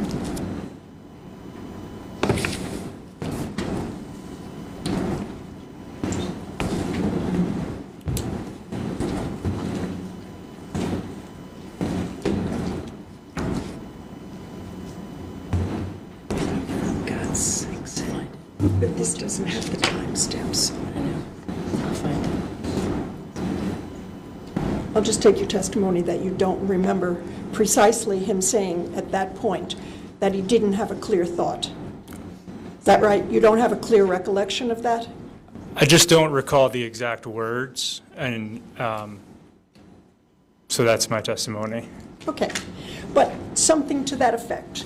You do recall that he said, I'm not thinking clearly, regardless of whether you remember the... I don't recall him saying, I'm not thinking clearly. I recall him saying, like talking about his mind, yes. And what about his mind? Do you recall him saying?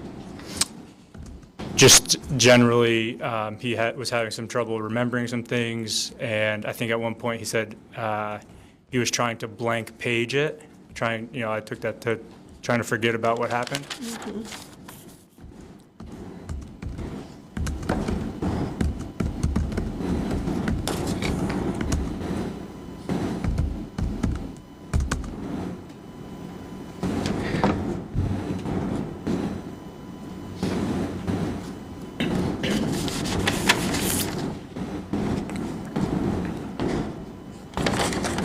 Do you remember him saying, I never thought anybody could push me to do that? I do. Do you remember him saying, my mind is so broken, I can't think straight? I recall seeing it, reviewing the interview. I'm not sure if I was in the room at that point. I just don't recall, but I recall seeing that, yes. That he said that, whether it was to you or to another law enforcement? Yes. Do you remember him saying, I'm not okay? I do.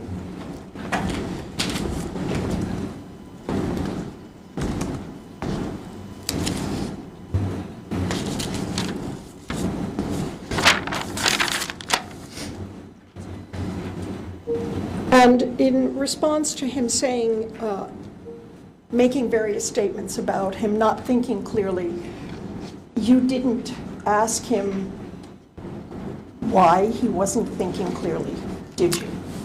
There were times in the interview where I asked like what that meant. You know, when he spoke about falling into a hole, I think my response was, what does that mean? So there were times where I did question what that meant. Okay. And you didn't stop the interview, did you? I did not. And you didn't think that his statements to the effect that he wasn't thinking clearly was enough to stop the interview, did you? I did not. And when he said early on, I haven't slept for days, you didn't ask him if he needed to sleep before you spoke to him, did you? I did not ask him if he wanted to sleep before we spoke. And then at the end of the roughly 2-hour initial part of the interview that we saw, he put the blanket around himself and lay down on the floor, isn't that correct? Yes, he did. And slept for or we don't know whether he was actually sleeping, but he was on the floor for 40 minutes with the blanket wrapped around him, isn't that right? Yes. And then he was moved to a holding cell, is that right? Yes. And he was in that holding cell from approximately, I think you testified, 6 p.m. to 9 p.m. Is that also correct? Yes. And then you and Sergeant Richardson went to the holding cell to ask him more questions. Yes, there was some interaction with Mr. Ferlazzo between 6 and 9 p.m., but around 9:15 we asked more questions. He was sleeping, wasn't he, when you arrived at the cell? I don't know if he was sleeping. Was he lying down? He was lying down. Did he have the blanket over himself? He did.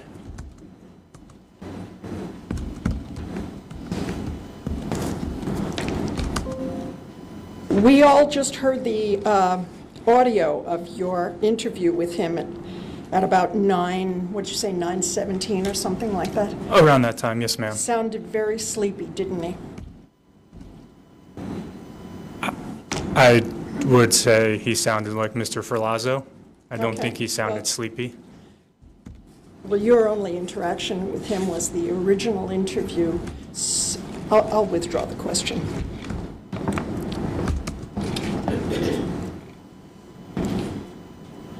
He reiterated to you something he told you early on, that at the time of the alleged shooting, a wave came over him. Isn't that right?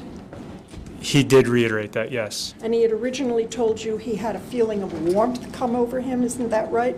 Yes, he also used the word rage. Yes, he did. He also said loss of focus, didn't he? Yes.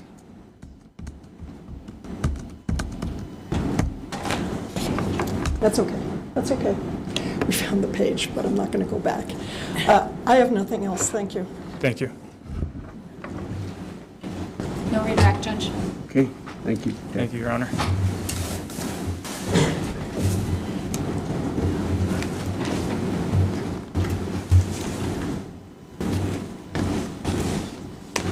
Does the court want to start the next witness? If you have a witness available, why don't we start? Who's next? Seth. Seth.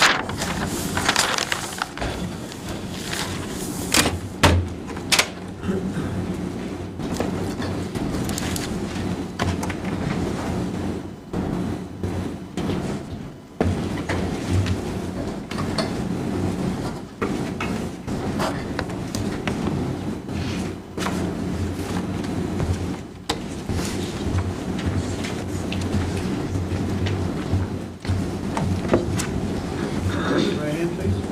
Solemnly affirm that the evidence you shall give relative to the cause now under consideration shall be the whole truth and nothing but the truth as to the pains and penalties incurred.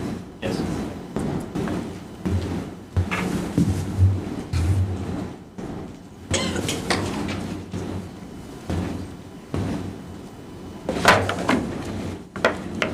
Good afternoon. afternoon. Good morning.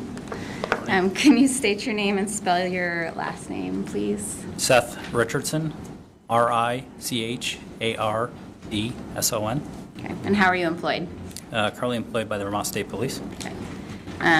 The acoustics in here are not great, so try to keep your voice up so they can hear you in the back.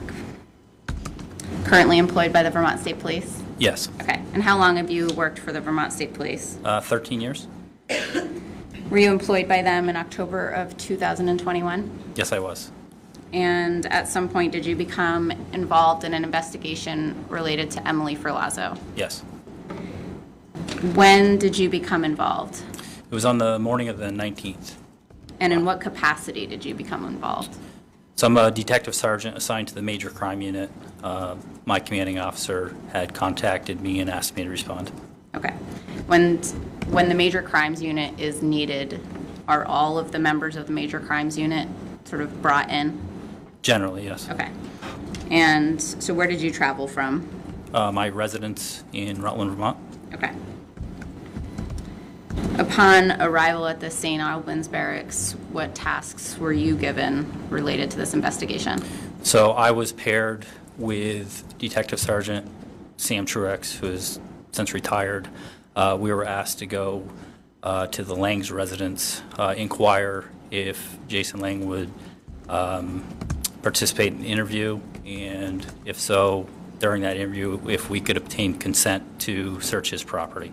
Okay. And did you search the property? Yes. Did you locate Emily on the property? No. And did you return to the barracks? Yes. After that? And so what tasks were you next given related to the investigation?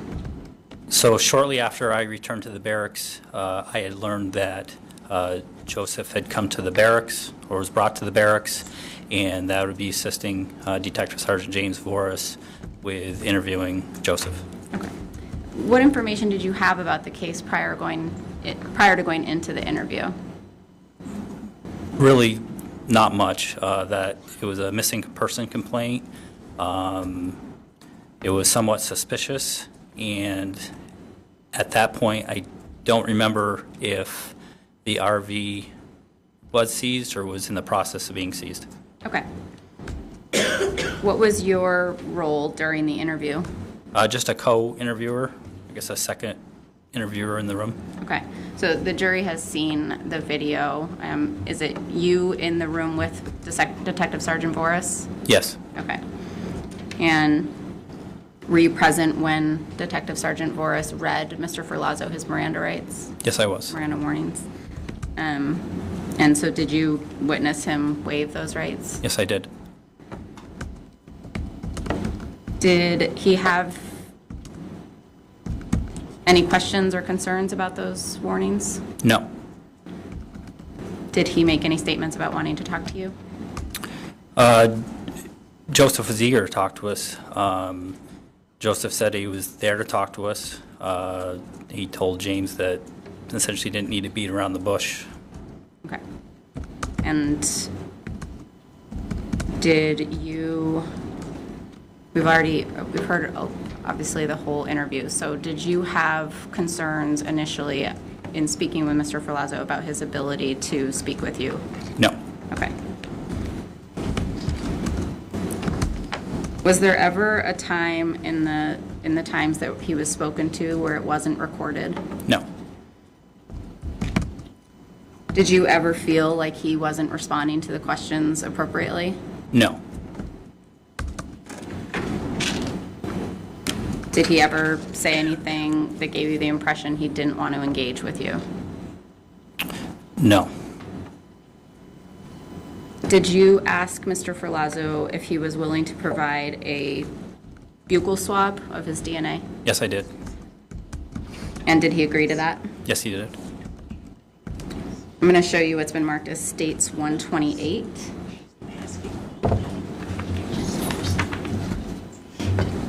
Do you recognize this? Yes, I do. Can you tell the jury what it is?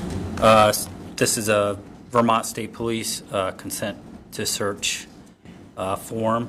The form here, the biological is checked off with corresponding DNA and photos of Joseph Ferlazzo. That's my signature as a witness, and that's Joseph's signature on the sign line. Move to admit States 128. Any objection, Ms. Johnson? 128 is admitted without objection.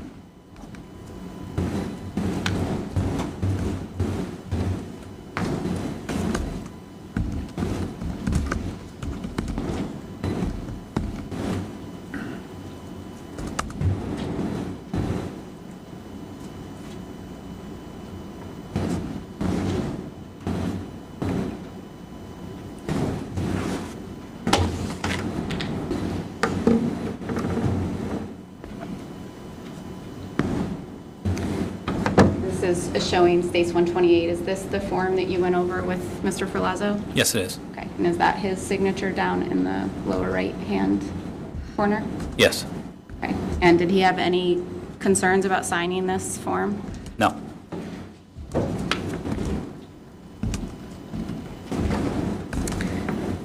After completing the initial interview, did you bring Mr. Ferlazzo outside for a cigarette break?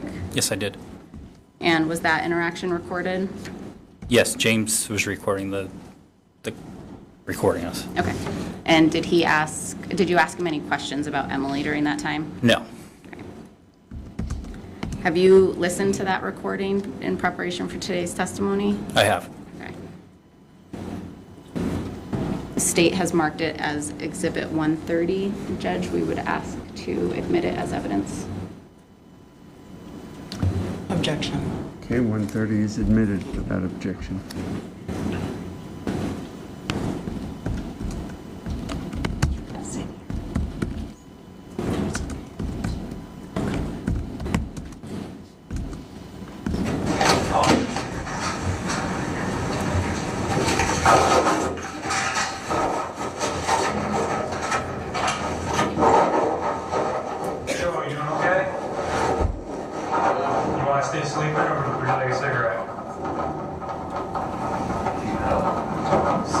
Seth is gonna grab one. I know you asked for one a while back. We're just trying to get some things squared away here. Everything's okay for now. We're just, things take time, So, but you can grab the cigarettes, or if you want to sleep, you can let you sleep. All right, come on up.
we provide a cigarette to Joe, Detective Sergeant Richardson, and Detective Sergeant Morris.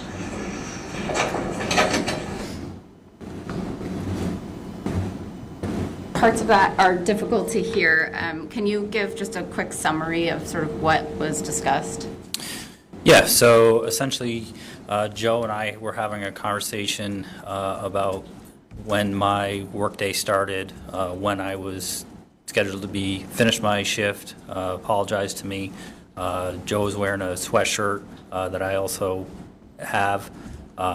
We talked about that, the weather, and that's really it. Okay. Your Honor, the state would seek to admit 131, which is the transcript of that conversation. No objection. States 131 is admitted without objection.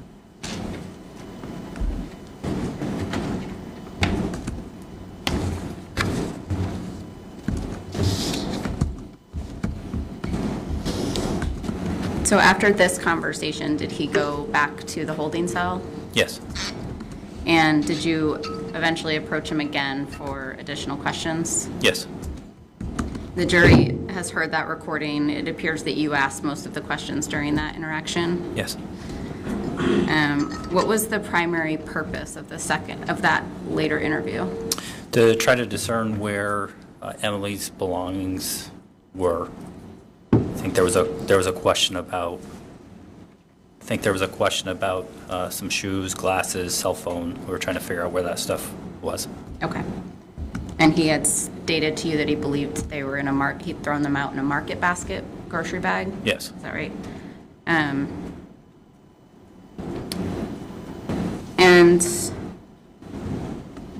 you said in the beginning, one of your first tasks was to go to the Langs to search that property, and you didn't locate Emily. Where was Emily ultimately located? Inside the RV or van. Okay, and was that on the Langs property? At one point it was, yes. Okay. Thank you, that's all I have. You have some questions, Ms. Johnson? I do, Your Honor. Why don't we take them up at one? We'll take our lunch break. Again, please don't discuss the case with anyone. Don't try and find out any information about the case from any outside source. We'll see you at 1 o'clock to resume.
We are, Judge. I just wanted to give the court a heads up that after Detective Sergeant Richardson, we have one more trooper before Amy Nolan, who is quite long testimony. And some of her testimony involves physical evidence being brought in. And so we wanted, if the court's okay with about a 5-minute break between Sam and Amy, so that Ms. Johnson can look at all of the physical evidence and determine whether she's stipulating before we have to present it to the witness. That would be great. And what, you take 10 minutes. Okay, thank you. And Judge, one other thing, I got some comments during lunch that it was difficult to hear you in the gallery when you were reading the stipulations, and so hopefully that's not the same for the jury as well, but I just wanted to give that feedback. Okay.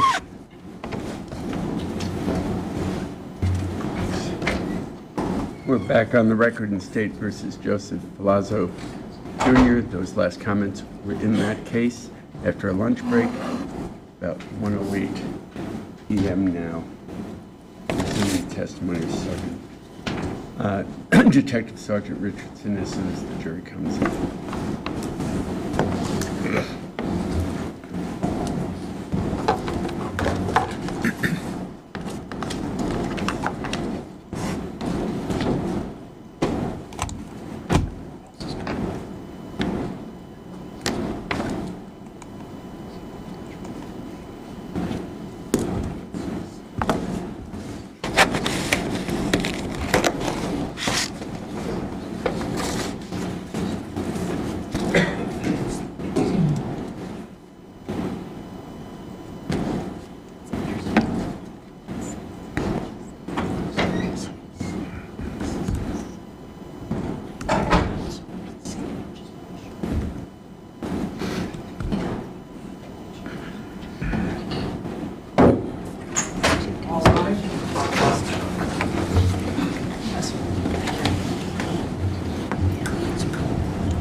Please be seated.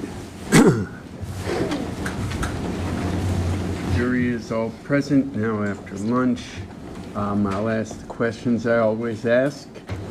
Did anybody learn anything new about this case or anything about this case while at lunch? Seeing all shakes of the head no. With that, we'll resume the testimony of Detective Richardson, who is still under oath. And I think we're on cross, Ms. Johnson? We are. Thank you, Judge. Good afternoon, Detective Richardson. Good afternoon. I believe before lunch, when Ms. George was questioning you, she had asked you if you had recently reviewed or viewed the interview video. Yes. Correct? Yes. Okay, just making sure. So, ma'am, I reviewed the video that she was referencing, not the entire. Okay. That's fine. I understand. Thank you. Do you recall at the beginning of the interview, Mr. Ferlazzo saying, "I haven't really eaten much and I've been up for days"? Yes, I do. And then he followed that up by saying, "My mind isn't right." Do you recall that? I remember something to that effect, yes. Okay. Did you or Detective Vorst didn't inquire further as to what he meant by that, did you? No. You had no concerns at that point that he might not be able to provide an accurate account of what happened because he was saying at the outset, "My mind isn't right." Is that correct? Yes. That was a long question, sorry.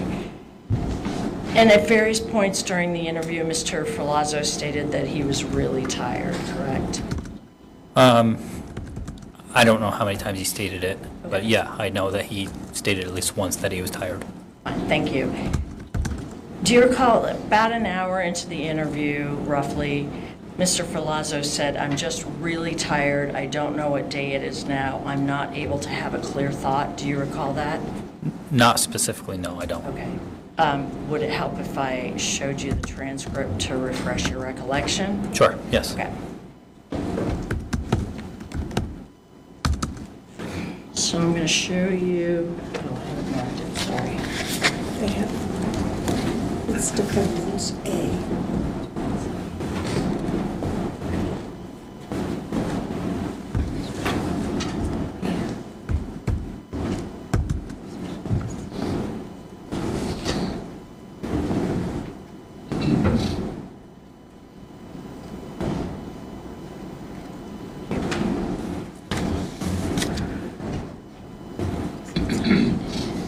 So I'm going to show you what's been marked as Defendant's Exhibit A, and I'm going to give you the page and the lines where that particular section is located. All right. So,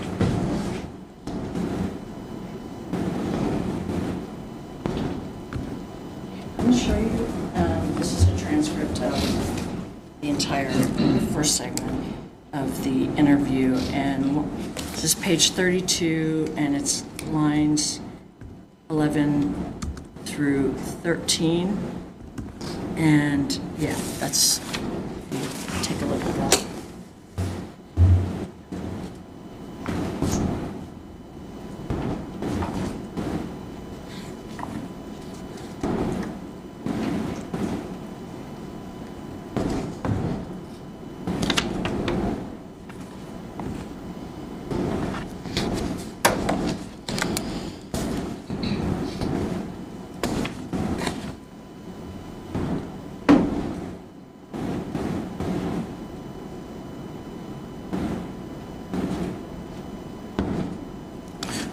Could you repeat your question?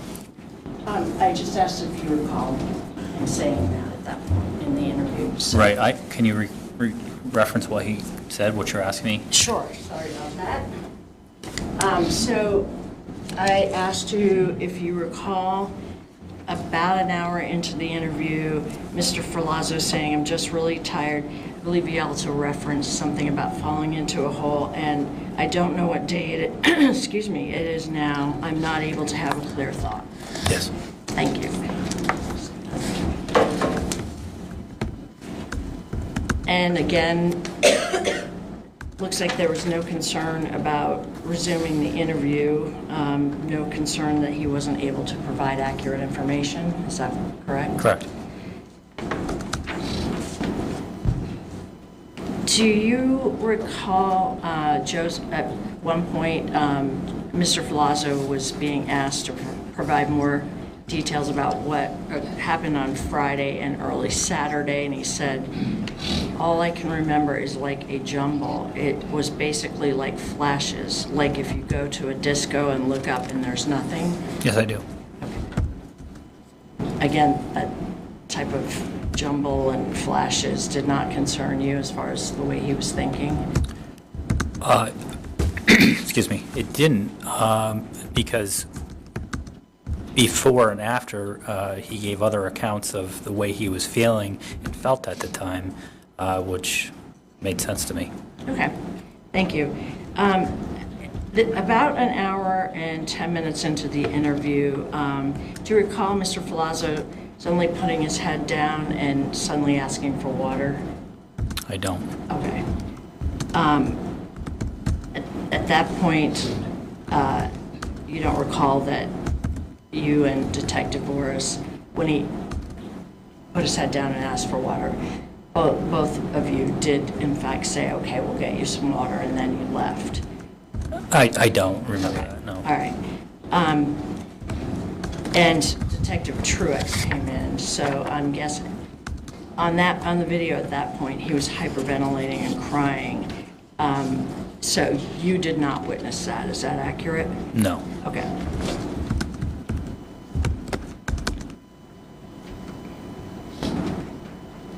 And then the questioning resumed roughly 15 minutes, roughly, after that. Correct? It resumed after you? Yes, it resumed after, yes. Thank you. You drafted a report detailing the actions that you took on the case between October 19th, 2021 and October 21st, 2021, correct? Yes. And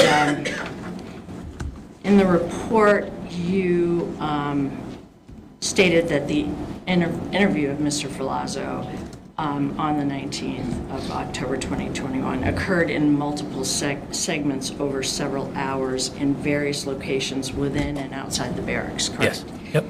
Yep. The first segment, I'll just reference it the way you did, that was the initial interview with some breaks, understandably, but the initial interview, which took approximately 2.5 hours, is that accurate? Yeah. Let's see, and I think at that point, it looks like, so the interview ended at that point, that segment, at about 5 o'clock. Is that correct? I mean, I can't confirm that. I mean, Okay. yeah, I mean, that sounds accurate. At that point, I think you and Detective Voris left and Mr. Ferlazzo laid down on the floor. Do you recall that? Yes, I remember him laying down. Okay. And although we can't tell, it's assumed that he was probably sleeping, but he was laying down on the floor, whether he was sleeping or not, correct? Yes, he was laying down on the floor. Okay. And then at about 6 or 10 minutes of 6, after he'd been laying on the floor, he was moved to a holding cell, correct? Yes. And then the next interaction with Mr. Ferlazzo was approximately 8:10, and I think you and Detective Voris woke him up to see if he was okay, and then at that point, took him outside the barracks for a cigarette, correct? Yes. And then we brought him back into the holding cell around 8:15 and he laid back down, correct? Yeah. Okay. And then at about 9:18, you and Detective Voris woke him up again, correct? Yeah, I mean, I'm confirming that we did wake him up. I can't verify the times, but yes. Okay, yeah, I'm referring to times. If you would like, yeah, we can always look at it, but. And then you did have at that point, you wanted to ask him a few more things and asked him if he was willing to answer more questions, correct? Yeah. Yes. Okay. He was groggy at that point, correct? No, I wouldn't say groggy. Okay. As alert as he was previously, or? Yeah, I would say so. And you told him again that you had some additional questions. I believe you also gave him the option of going back to the interview room or remaining in the holding cell, correct? James asked him, Okay. gave him the choice. It's yeah. hard. It was hard to tell since that was audio. All right, thank you. And do you recall Joseph responding by stating, "I'm just trying to let my mind rest"? Yes. Okay. But at that point, you resumed the questioning, correct? Yeah. And I believe that lasted about another 20 minutes, correct? Correct. Okay.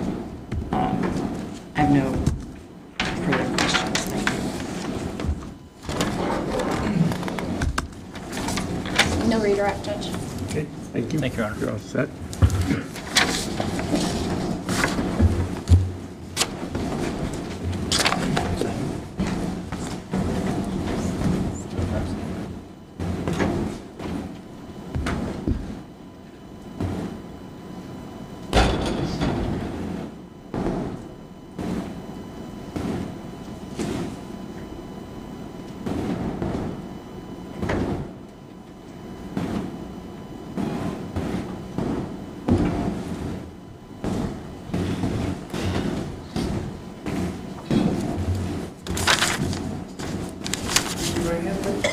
Solemnly affirm that the evidence you shall give relative to the cause now under consideration shall be the whole truth and nothing but the truth, under the pains and penalties of Christ.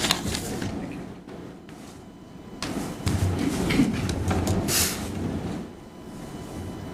Good afternoon. Good afternoon. Can you please state your name and spell your last name? Yep, my name's Samuel Truex, Truex. The acoustics are not great in this room, so if you can keep your voice up so that the back jurors can hear you. Okay. Can you tell us how you are currently employed? I am currently retired from the Vermont State Police. Okay, and when did you retire? November 30th of this year. Okay. And how long had you been employed at the Vermont State Police? Over 26 and a half years. All right, so you were employed with them in October of 2021? Yes, I was. And at some point, did you become involved in the investigation related to Emily Ferlazzo? Yes, on Tuesday, October 19th, 2021. And how did you become involved? Detective Lieutenant John Paul Schmidt asked me to respond to the St. Albans barracks and said that there was a missing person complaint that was suspicious in nature. Okay. And upon arrival at the barracks, were you given a specific task? I was given a couple tasks. One was to sit in on the interview with Joseph Ferlazzo. Okay. And during that, did you have an opportunity to speak with Mr. Ferlazzo yourself? Yes, I did. And the jury has seen the video, so are you the individual that sort of comes in during the breaks and sits with Mr. Ferlazzo? Yes, I am. Okay. And the first time that you went into the interview room, was Mr. Ferlazzo eating? Yes, he was. And did you ask him if he needed anything? I believe Amy got him lunch, and then Seth was in the process of getting him some hot coffee at his request. Okay. And at any point, did you ask him if he needed anything else? He asked me, or he told me he had to go to the bathroom at one point, so I escorted him down the hall to the bathroom and back. Okay. And at one point during the interview, did Mr. Ferlazzo ask you to stay in the room with him? Yes, he asked me if I'd sit down and stay in there with him. Okay. Were you planning on doing that anyway? I wasn't, but I agreed to do that. Okay. And did you have a conversation with him during that time? Yes. And who initiated that conversation? I think he initiated it. Did he ask you questions about taking him somewhere? He made a comment. He asked me if we're going to take him someplace so he can't do that again. Okay. And how did you respond? I don't recall exactly what my response was. Okay. What are some of the other things that you talked about with Mr. Ferlazzo? He just asked me generally about myself, the police. We talked about, I asked him questions about being a tattoo artist, what was his favorite part. He asked me what my favorite part of being a police officer was. He asked kind of about like the team of detectives and how things worked, where everybody was assigned. We talked about his dog Remington. I told him that Remington was at his friend Jason's house and that the dog was okay being there, but he probably would have to make arrangements for long term. At any point, have you ever sat in on interviews like this before in your career? Yes. Have you interviewed people who have been charged with murder before? I have. And at any point during your interactions with Mr. Ferlazzo, did you have any concerns about his ability to be engaging in a conversation with the police? No, our conversation went both ways. He was actually very cordial and nice to me, and he asked questions, I asked questions of him. It was just a give and take. Okay. And at some point, were you able to find him a cigarette at his request? Yeah, he asked for a cigarette. I asked one of the detectives who brought one in, and then we brought him outside for a cigarette break, I think on 2 different occasions. Okay. And he made some comments about possible self-harm. Do you recall that? Yeah, at one point he said he wished someone would take him out. And I had said to him that if you have any thoughts of hurting yourself, you need to let me know. He says, well, if I had a gun, I would do it. But I don't have a weapon, so I can't. All I have is this hot coffee. And again, did him making those comments give you any concerns about his ability to continue to engage in a conversation?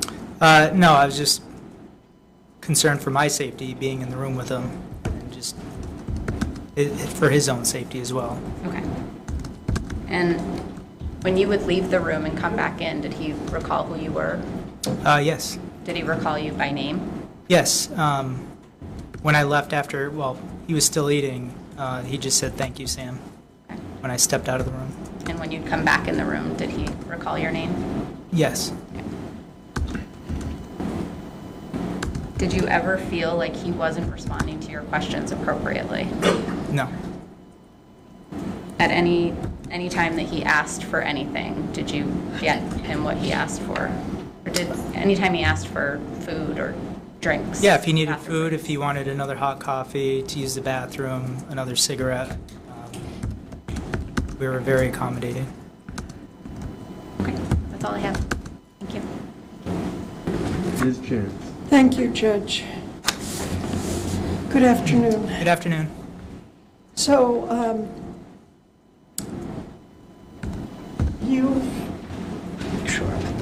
you've described kind of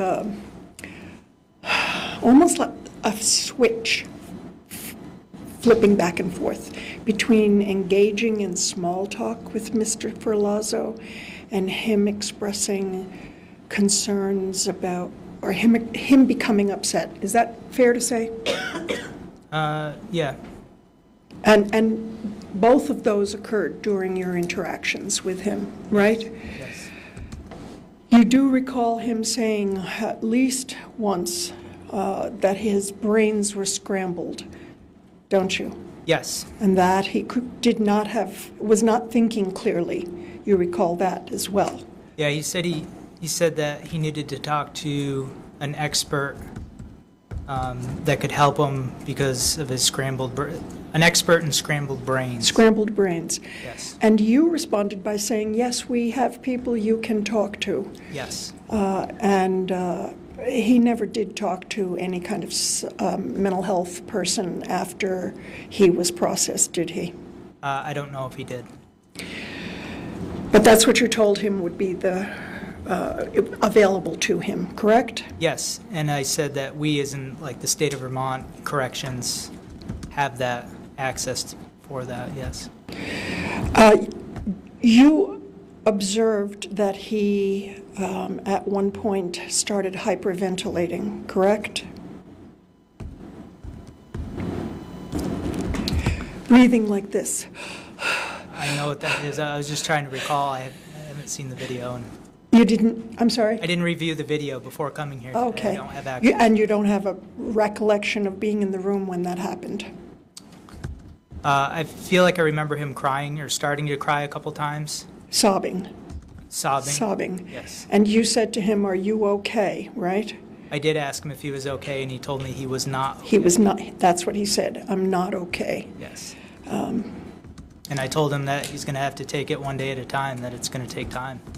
So you were, correct me if I'm wrong, trying to calm him down. Is that a fair assessment of the kinds of things you were saying to him? I was just trying to reassure him. Reassure him about what? Just the traumatic incident that he's involved in, just the kind of things are going to be okay, trying to just keep a steady. He also said to you that more than once, what happens next? Because he seemed to be unfamiliar with the process. Do you remember that? I don't recall exactly. Okay. And you were aware that the interview was being live streamed to another room, correct? Yes. So he was under observation by other law enforcement the entire time, correct? Yes, he was. So even if you didn't observe his complete, I'm going to call it meltdown, he was being observed, correct? And that was all recorded in that room as well. In that room? Yes. One moment, please, Judge.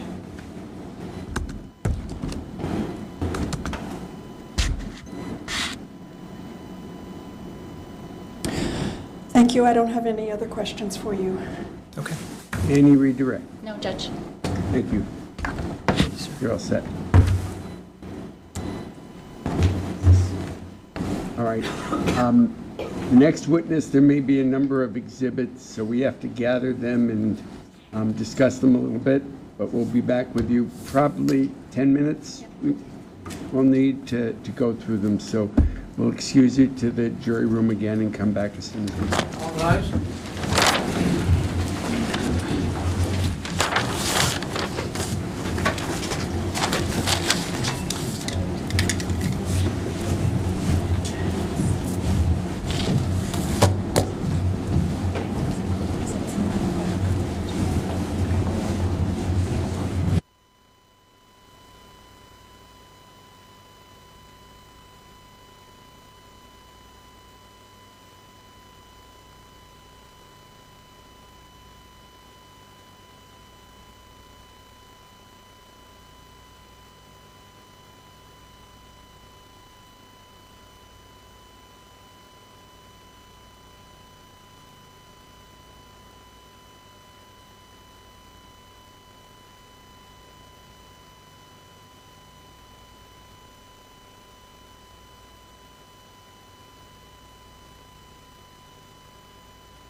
Before they come, would you know?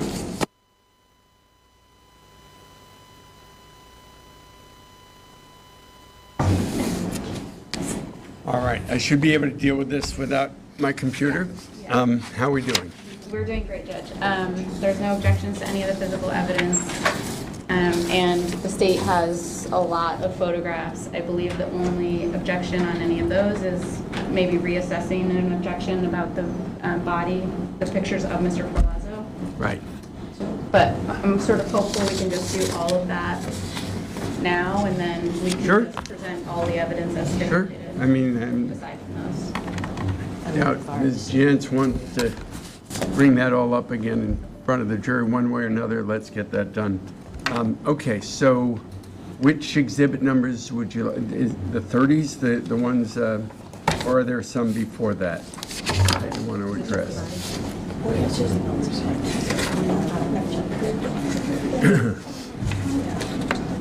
25 to 36.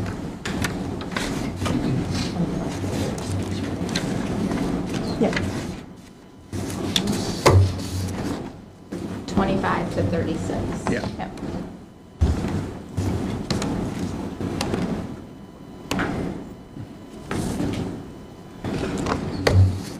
I can't do the objection because it's your witness. Do we need this right now, or can we move that at this point? Oh, you're going to use that for all these exhibits? Yeah. It's just, I'm sorry I can't see you, Ms. Johnson. I can move it back. I just Can wanna make you, sure the just at least for now, while we're talking about this, and then we can move Just to it back? clarify, Judge, do you want us to renew the grounds for the objection to exhibits 22 to 36? Well, you can renew it for the reasons already stated, or if there's anything you wish to add to those reasons, you may bring that up now. Renewing it for the reason. Go ahead. Just renewing it, Judge. All right. Same objection. Is there anything specific in my order? I did mention other things regarding specific tattoos that were reflected. Do you care if those come in? No? So the only exhibit I thought about, if I can get it back up.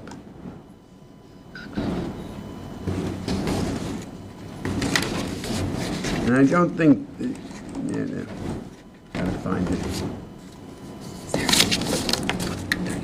Maybe. What number, Sally? 32, 33, 34. 32, No, 32 is not the one I'm thinking of. 32 is not the one. Please. It was the, I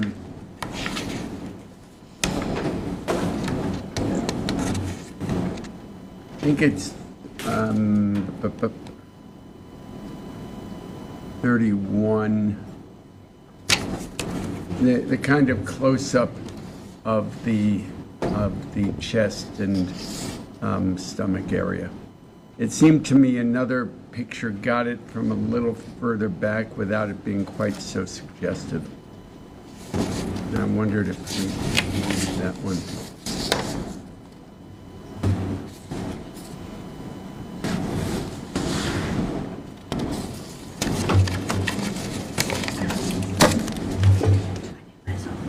Are you asking me, Your Honor? Well, no, I finally got the picture up. Which number is it, Judge? It's 31. It's not, again, it's another picture which shows the whole body. It shows a touch more than the far off picture, which I think might have been 30. Let me see.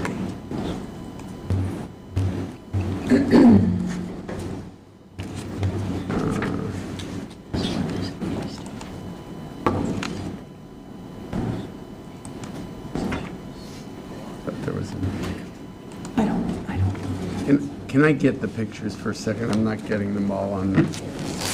Is it 30 that is the whole?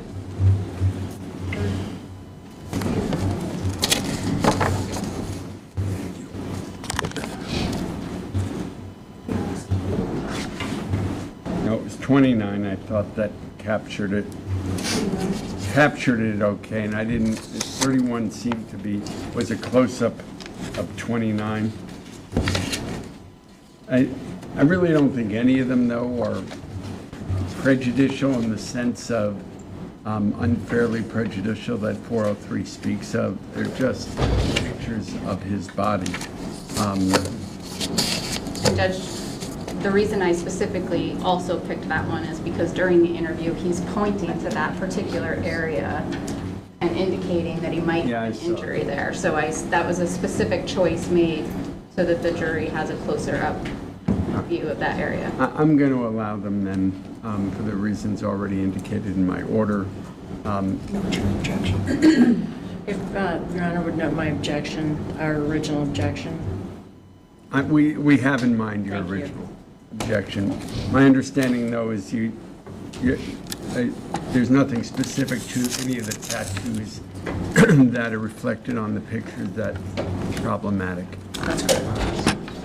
Other exhibits that you wanted to discuss? No, nothing else, Judge. So there's nothing else no other photographs? Would you approach for 1 minute?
Ready for the jury?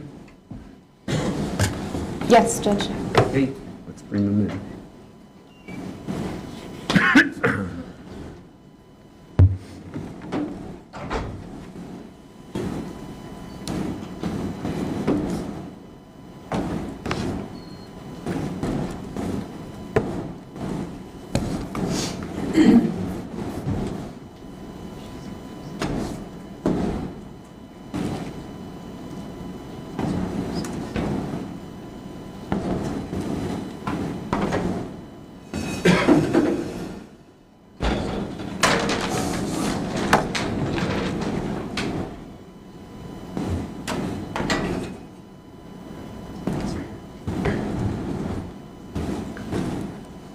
Are there any stipulations coming in? All right, do you want them now? You don't have to. You can do it, whatever's easiest for you in conducting your examination.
Please be seated.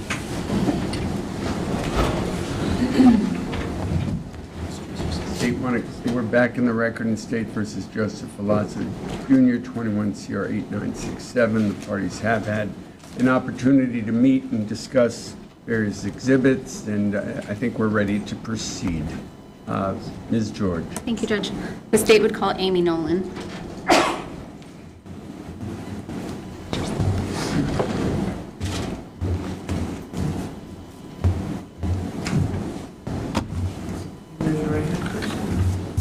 Solemnly affirm that the evidence you shall give relative to the cause now under consideration shall be the whole truth and nothing but the truth, under the pains and penalties of perjury. I do. Thank you. Thank you. Good afternoon. Good afternoon. The acoustics in this room are not good. Okay. So if you can keep your voice up so the jurors in the back can hear you, that would be appreciated. Can you just start by telling us your name and spelling your last name? Actually, in your case, can you spell your first name as well? Certainly. It's Amy, spelled A-I-M-E-E. Last name Nolan, N-O-L-A-N. Okay. And did you formally work for Vermont State Police? I did. Okay. And are you now retired? I am. When did you retire? October of 2023. Okay. Can parties approach for 1 minute?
Thank you.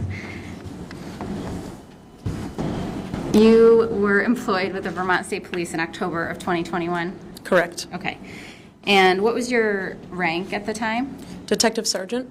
And was that your rank at the time of retirement? Yes. Okay. And what was your assignment with the Vermont State Police at that time? I was the assistant commander of the crime scene search team for the Vermont State Police. Okay. And can you just tell us what that sort of generally means? Sure. The crime scene search team is a team of 20 members and 2 commanders. We respond to homicides, officer-involved shootings, and other questionable death investigations. And the team specializes in processing the crime scene, collecting evidence. Okay. Approximately how many crime scenes and death investigations have you participated in? Well over 150. And in mid-October, October 15th or 16th of 2021, were you made aware of an investigation related to Emily Ferlazzo?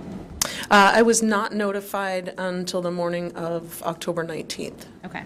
So prior to that, you were not involved in the case? No. Okay. And what information were you provided on October 19th?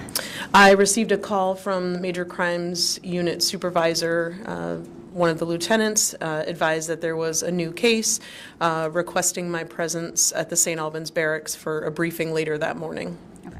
And did you, in fact, attend that briefing? I did. And what further information did you learn?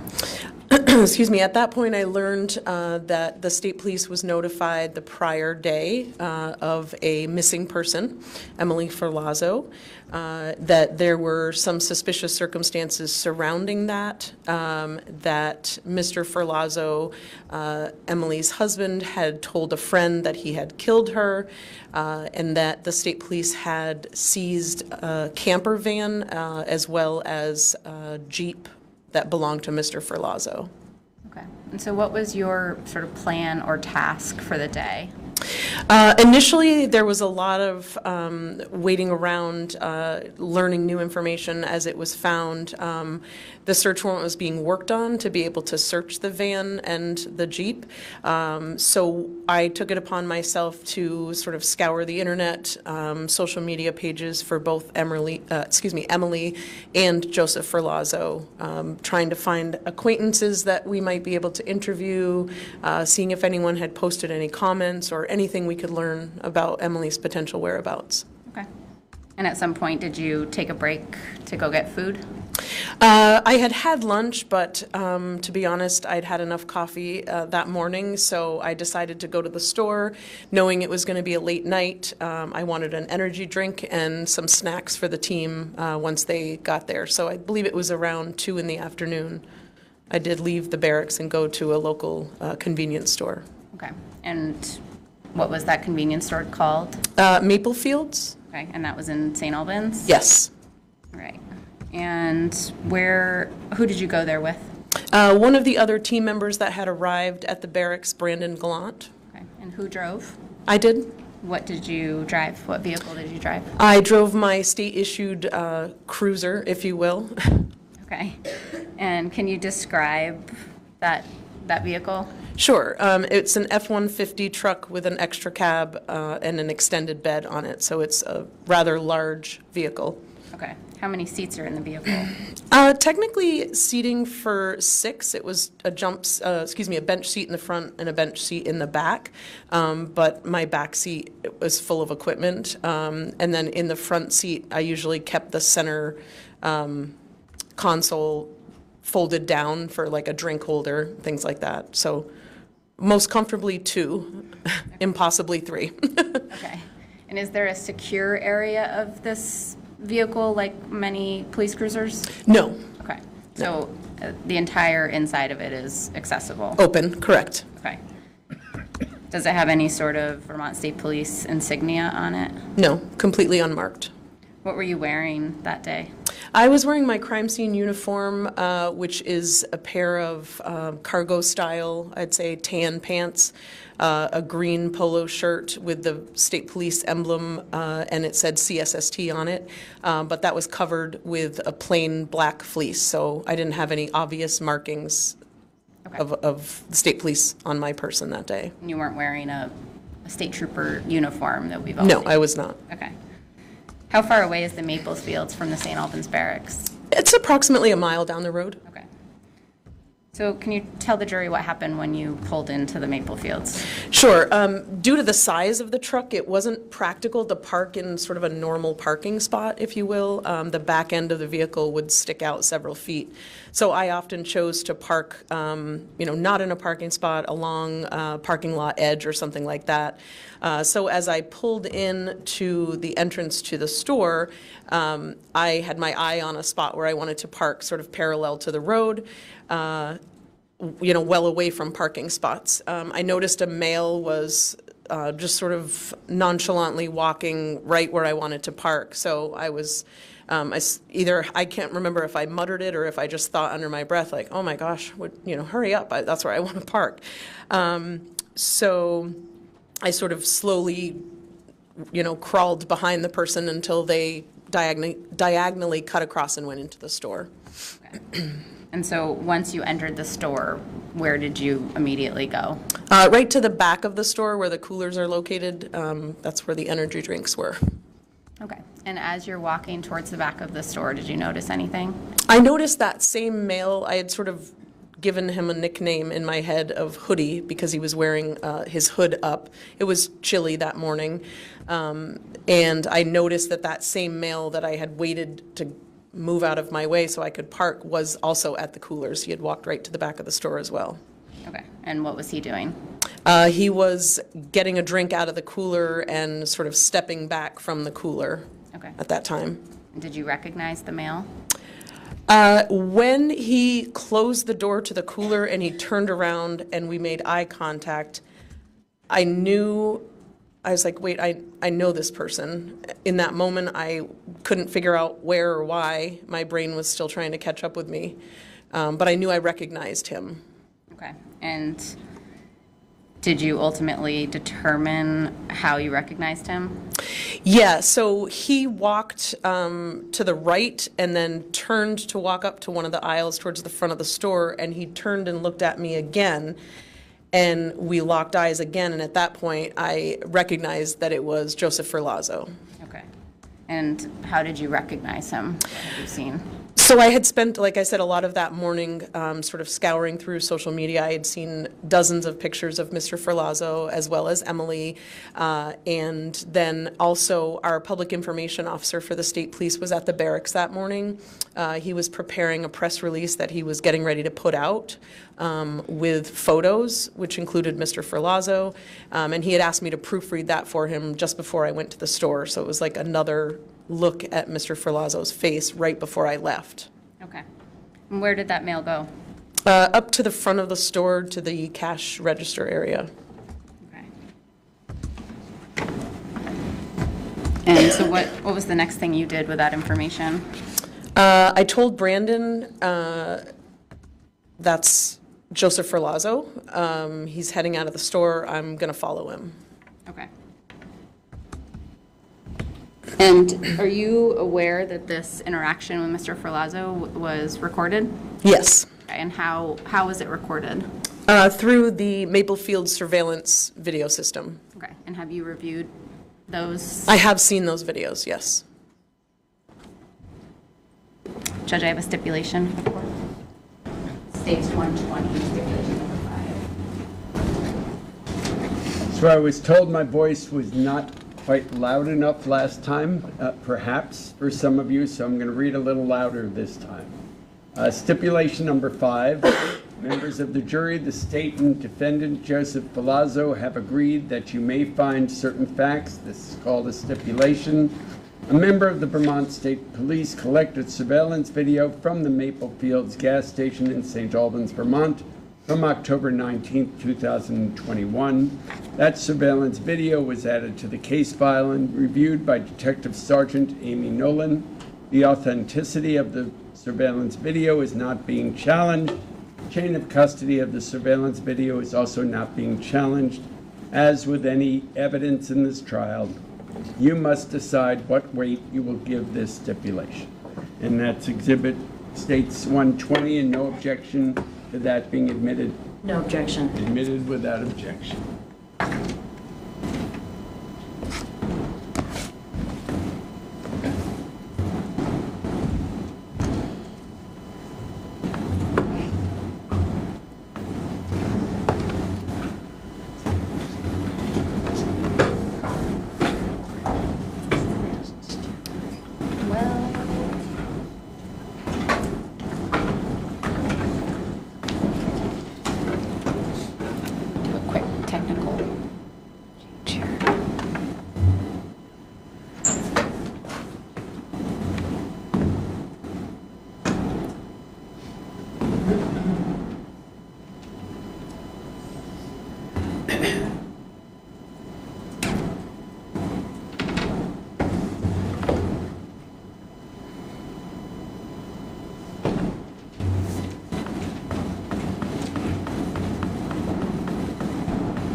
Judge, the state would next move to admit States 23, which is the first Maple Fields video.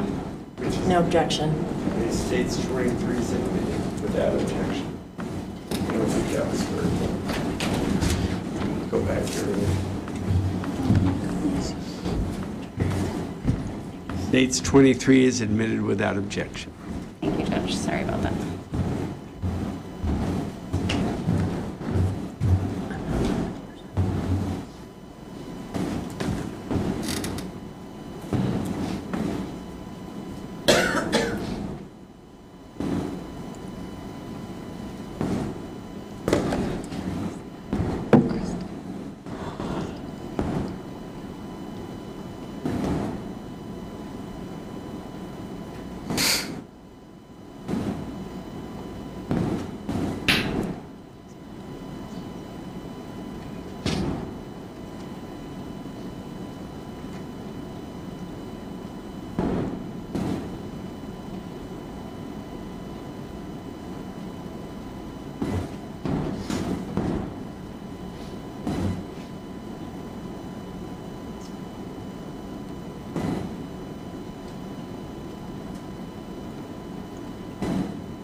At some point in the video, you appear to look at your phone. Can you just tell the jury what you're doing?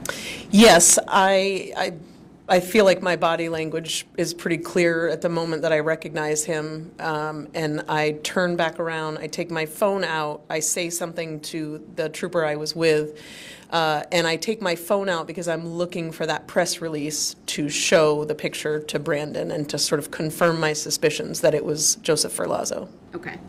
And is there another angle of this same sort of interaction within Maple Fields? There is. Judge, the state would move to admit States 24, second Maple Fields video. No objection.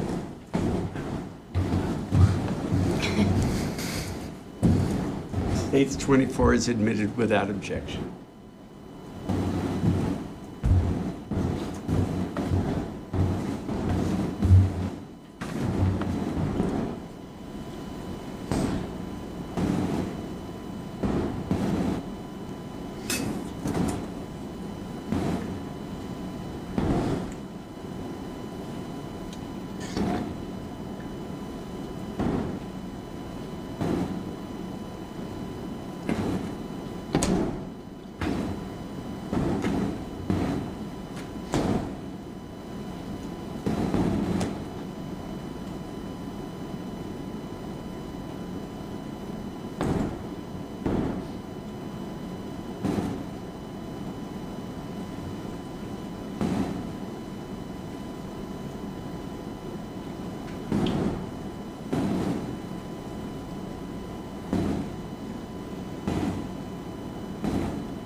So after seeing who you believe to be Mr. Ferlazzo in the Maple Fields, did you in fact follow him outside? I did. Okay, and did you approach him outside?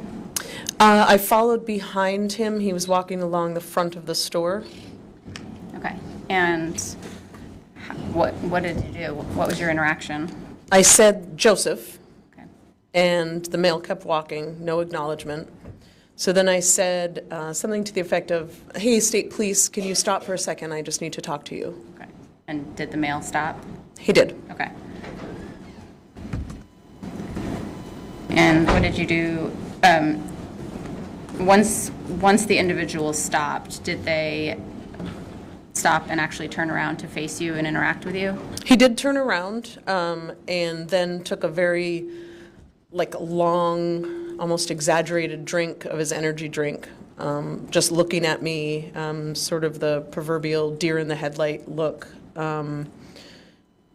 It seemed to me, based on my training and experience, it was almost as if he were trying to figure out, fight, flight, freeze, what do I do? Okay. And what did you say to him? I said, Joseph, it's you, right? Are you okay? Okay. And what did he do in reply? He took his drink down and his body language sort of deflated. And he said, no, I'm not okay. Okay. And what do you mean? Can you describe what you mean by his body language deflated? Sure. As he was looking at me taking that drink, he seemed, quite tense. Again, sort of deer in the headlights. Do I run? Do I freeze? Do I fight? And he just sort of relaxed, if you will. Like I visibly saw his shoulders drop and his head kind of dropped a little bit, and he just said, no, I'm not okay. Okay. How far away from you was he when you first said state police? Probably 10 feet, approximately. All right. And what did you, after he said, no, I'm not okay, how did you respond to that? I said, well, there's a lot of people looking for you and looking for Emily, and we're just trying to figure out where Emily is and what's going on. Her family's very worried about her. Okay. And what was his response? Let's go. He said, let's go. Okay. And so what did you do? I said, go where? And he said, wherever you're taking me. And I said, I'm not taking you anywhere. You're not under arrest. But if you want to come with me, I'll give you a ride to the barracks, and we can get a detective to talk to you. Okay. And did he agree to that? He did. Okay.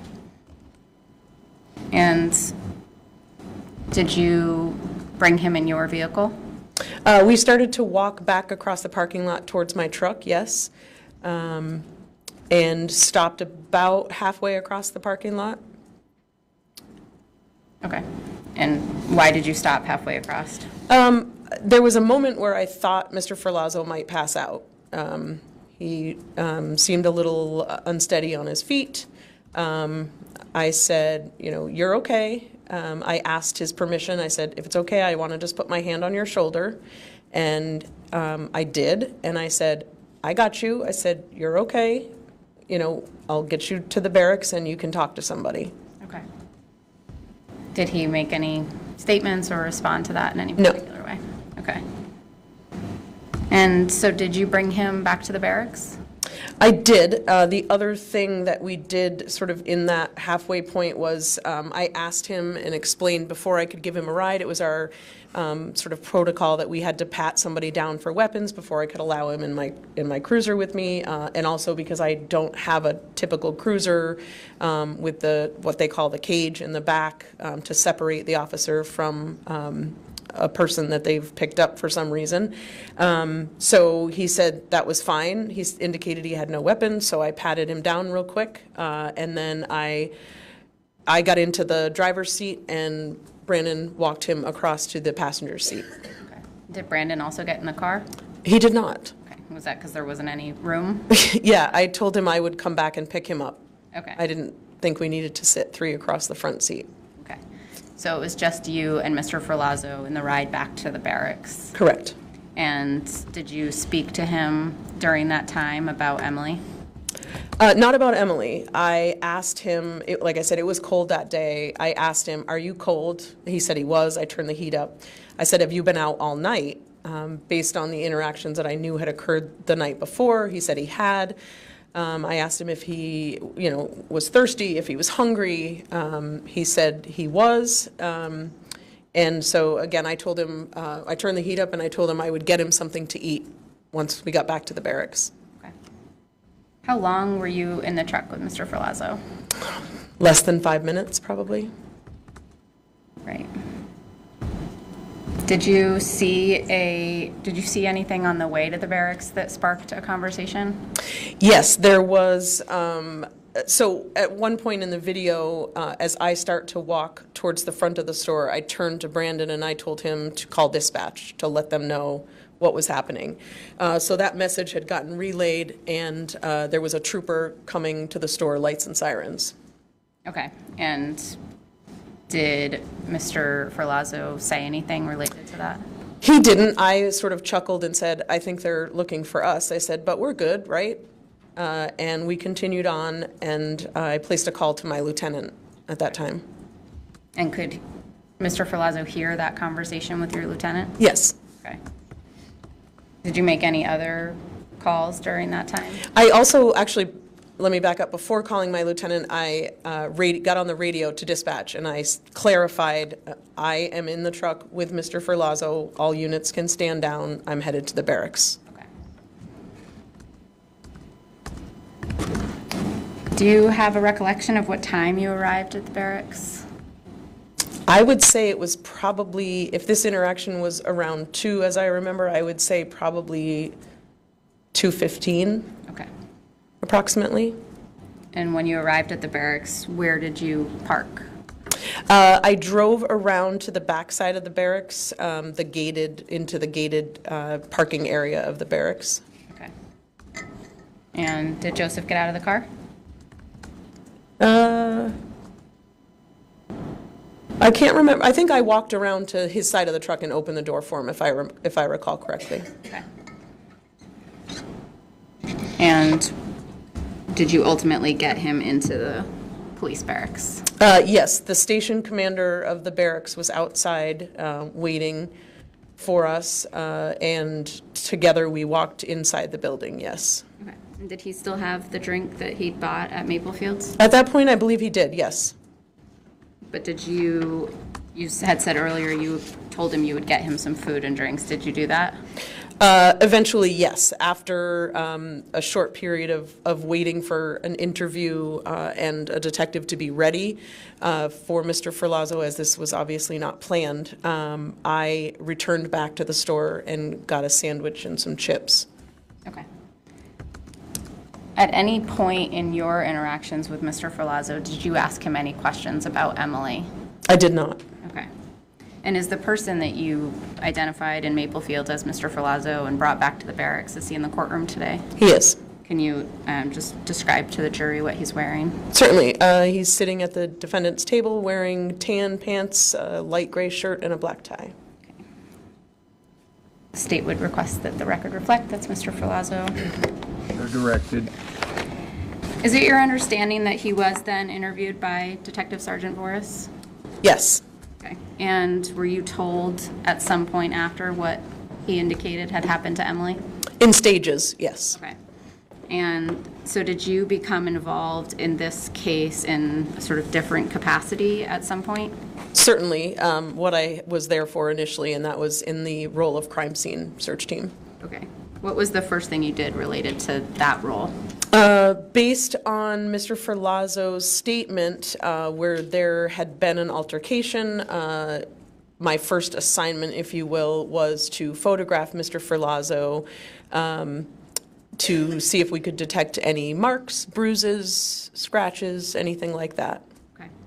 And the jury has seen the interview room and this process happening. Okay. When you first went into the interview room to do this, did Mr. Ferlazzo indicate remembering you or give any indication that he remembered you? Yes. And did he remember you by name? I don't recall if he remembered me by name. Okay. And so did you in fact take photographs of his condition? I did. I also collected what we call buccal swabs to get a DNA sample from Mr. Ferlazzo. Okay. And Your Honor, the state would seek to admit states 25 through 36. Okay. Just renew my early objections. Objections as earlier noted, but they'll be admitted over objection. 25 through 36. We're just going to go through the photographs, if you can just explain briefly what each one is. Certainly. So this is what we would call an overview photograph of Mr. Ferlazzo. And because you can't really capture someone unless you're standing really far away, we take them in segments, so upper body, mid, and then lower body.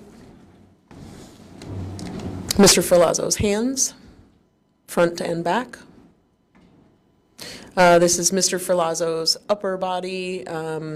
It was explained to him that we would like to take photographs without his clothes on, but not completely naked, again looking for marks or bruises. Was also offered to him, if I recall, being a female, if he wasn't comfortable. I did have another trooper with me that could take those photographs. So this is the upper, I would say, torso of Mr. Ferlazzo. And face and upper chest, mid chest and abdomen, upper legs, the backside of his legs, and front of his lower legs. This is a side, sort of more close-up photograph of his left side of his head and face. Full body back, upper back, I should say. And did you note any injuries or observe any injuries or marks on his body? There was one mark, and I remember asking him if, that was an injury or perhaps a birthmark. It was really hard to tell. I believe it was on the left side of the back of his head, sort of right in his hairline. So it was hard to detect. Other than that, I did not see any marks on his body. Or bruises? No. Okay. And you did already state that you collected the DNA swabs? Yes. Do you recall, were those swabs from the cheek titled Item 1A?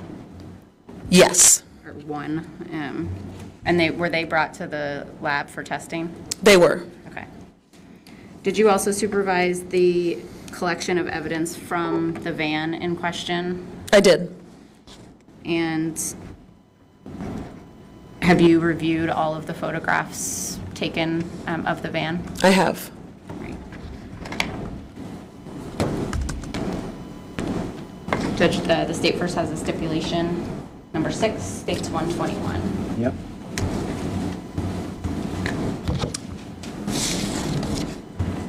No objection, Ms. Johnson. I'm here now. No objection. Thank you. Stipulation number 6, members of the jury, the state and defendant, Joseph Ferlazzo, have agreed that you may find certain facts. This is called a stipulation. Members of the crime scene search team, in parentheses, CSST, end of parentheses, collected, tagged, photographed, and processed pieces of evidence during the search of the camper van pursuant to a valid search warrant. CSST supervisors Amy Nolan and Aaron McNeil oversaw the collection, tagging, photographing, and processing of all evidence collected from the camper van. These items were ultimately stored at the Vermont State Police Barracks in Williston. These items were the same condition upon arrival at the barracks as they were when collected from the camper van during the searches on October 19th, 2021 and October 20th, 2021. Chain of custody is not being challenged as it relates to these items.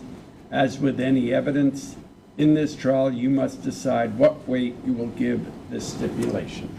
And that's State's Exhibit 121, admitted without objection. Thank you, Judge. state would first move to admit states 37, 38, and 39. No objection. Exhibits 37 through 39 are admitted without objection. Detective Sergeant Nolan, can you tell the jury what this photo is? Certainly, this is a view of the right side, or if you're looking at the van from the front, the left side of the van that Mr. Ferlazzo and Emily were traveling in. Okay. So these double doors on the right side here is the entrance? Correct. And this one? This is the driver's side of the vehicle. And the rear. Okay.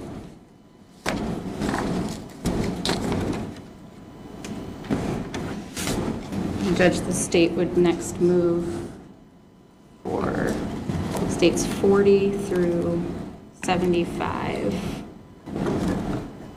Okay, do you want to first give us 37 through 39? Yes.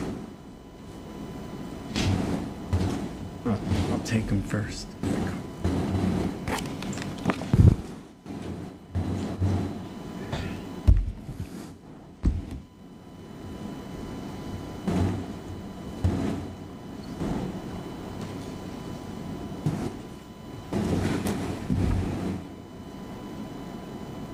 Any objection to 40 through 78? No objection, thank you. Exhibits 40 through 78 are admitted without objection. So we're gonna, the next group of photographs is from the inside of the van at the time of the search. What was the authority to search the van at the time? We had a search warrant. Okay. So I'm gonna show you first states 40. Can you tell the jury what this is showing? Sure. This is a photo of the entrance and the steps up into the van. What you're seeing is, I believe, like a bug net or mosquito net over the door once the double door was opened. It's hard to see up there, but you're looking to where the driver's seat would be, and there was a curtain up over the driver's door for privacy over the driver's window.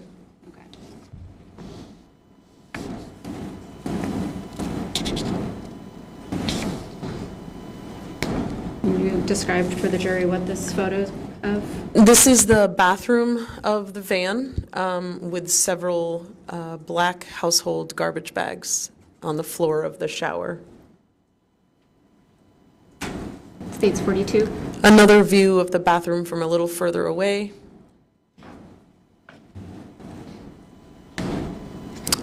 Another photo of the bags in the bathroom. Here, the bags are numbered with placards that we use to identify our evidence items. So you're seeing 1 through 7. Here you're seeing items 1 through 8 laid out on butcher paper. Bags were taken out one at a time and placed onto butcher paper as we removed them and numbered them. Okay. And is this how you refer to the bags moving forward, is by these numbers? Correct. Okay. States 46? This is a 12-gauge shotgun that was located at the foot of the bed in the camper. States 47? This is looking at the head of the bed. And so are these pillows? Yes, these are bed pillows, the sheets, a blanket, a comforter perhaps, and then there was also a black duffel bag on the bed. Okay. This is a Glock firearm that was found underneath the pillows of the, I would say, front side of the bed. Again, standing at the foot of the bed, looking at it would be the left side of the bed. Okay.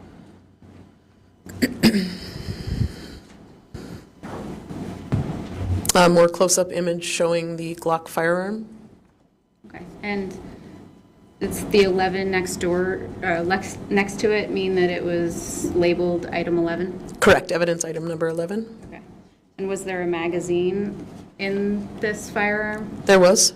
And I guess first, can you describe to the jury what a magazine is? Sure. A magazine is what holds the rounds of ammunition in a semi-automatic pistol like this. So the magazine sits up into the grip of the firearm, and that's, again, where the cartridges are held. Okay. Do you know what the magazine capacity was? It was a 15-round magazine, so it would hold 15 cartridges, excuse me. Okay. And were you able to tell how many rounds were in the magazine? There were 9 in the magazine. Right. And was there a round in the chamber? There was. Okay. And so was the round, the 15-round magazine with that was in the bullets, was in the firearm, was that labeled as 11A? Yes. Okay. I'm going to show you what has been marked as 79 and 79, state 79 and 79A.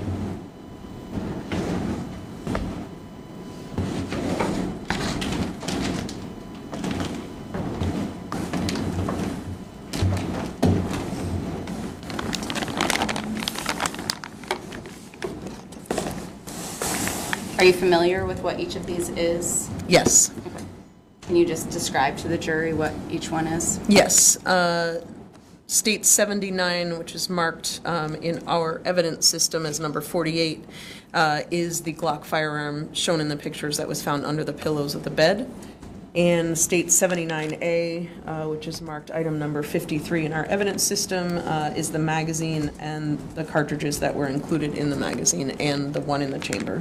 Okay. Are you able to open I can, 79? certainly. For the jury?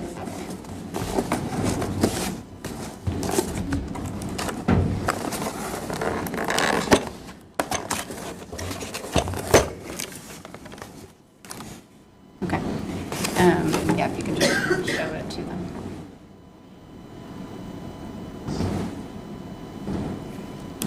And were both of these items, the firearm and the magazine with the bullets, were those brought to the Vermont Forensic Lab for testing? They were. Looking at the bullets that were in the magazine, are you able to tell whether there's a head stamp on them? Yes. And can you tell the jury what that means and what they say? Certainly. So the head stamp on the ammunition tells us the manufacturer and the gauge. So these are SIG 9mm Luger. So Luger is a style of bullet or a type of ammunition, and the 9mm is the caliber of the ammunition, and the manufacturer is SIG. How many firearms total were located in the camper? There were 6 total. Okay. How many pistols or handguns? 2 handguns. Okay. And this being one of them? Correct. What was the second one? Second one was a 9mm Taurus pistol. Show you what's been marked as states 50. Can you tell us what that is? Yes, that is a 9mm Taurus pistol that was found in a kitchen drawer. Okay.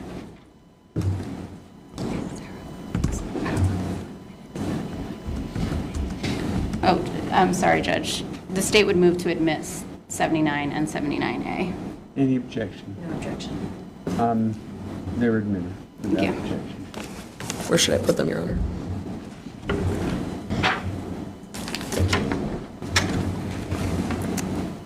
Looking at states 50A, can you tell us what this is? Yes, so these are the 2 kitchen drawers opened, and the drawer on the right you can see in the lower, in the front lower corner of the photo there is the Taurus pistol in the leather holster. Okay. Another view of that sort of more close up. So this is where that second handgun was located when you searched the van? Correct. And that holster was on it? Yes. Okay. Can you tell the jury what this is? Sure. This is I would say, a storage cubby unit that had been built into the van above the head of the bed. Okay. And did you search these baskets? We did. And can you tell the jury what is in this picture? Certainly. In one of the baskets contained miscellaneous ammunition and also a silencer or suppressor. And was the silencer suppressor labeled as item 22? I would need to refer to my report or an evidence list to be sure, but to the best of my recollection, yes. I'm going to show you what's been marked as 52A.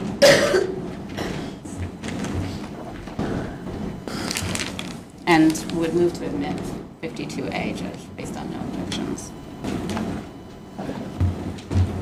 Okay. Any objection? Objection. 52A is admitted without objection. Can you tell the jury what this is? Okay, so it was marked 22. This is the silencer or suppressor seen in the photograph that was in that basket with the ammunition. Okay.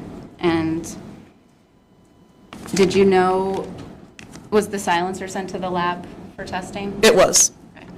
And did you notice anything of interest related to the silencer?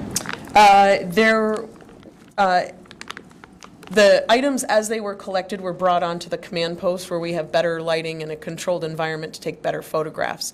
During the time when this was being examined and photographed and documented on the truck, there were red fibers, or at least a red fiber, in the end of the silencer that were appreciated by members. Okay. And were you able to collect that? No. During the process of trying to collect it, we believe that it fell down into the barrel of the silencer. Okay. So did you take a swab from the silencer? We did take a swab of the silencer. Okay. And was that labeled 22A? Yes. And did that go to the Vermont Forensic Lab for testing? Yes. I'm going to show you States 53. I'll take it. Okay.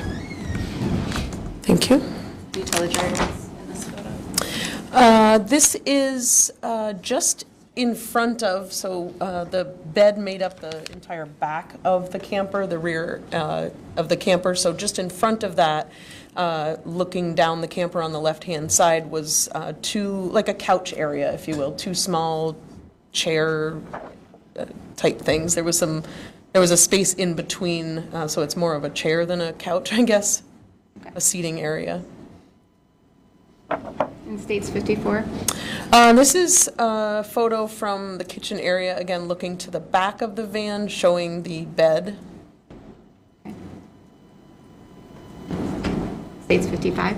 This is, as each layer of bedding was removed from the bed, further photographs were taken. So this is down to the mattress with like a mattress topper on it. Okay. This is the mattress outside what you see in the previous photo, the underside of what you could see in the previous photo. Okay. This is the bed, the shelf that the mattress laid on after the mattress was removed. Just make sure to note the number you're talking about when you talk about this. Thank you. So I'm looking at States 57. States 57 shows the base where the mattress laid on top of. Okay. And there's a close-up in the next photo, but was there something of interest that? There is a red-brown stain on the fourth panel of wood up. Okay. States 58. Yeah, so this is a red-brown stain on the panel where the mattress had been laying on the bed. Okay. What was the significance of taking the photos of the mattress and then of the wood underneath?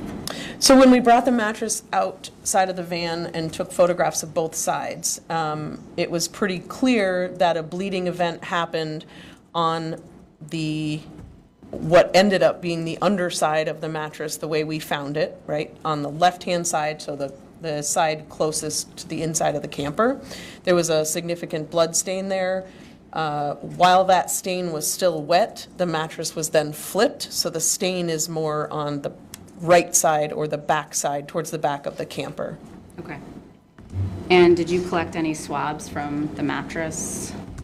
We took a large cutting from the blood stain. Okay, and did that get labeled as 17A, item 17A? Yes.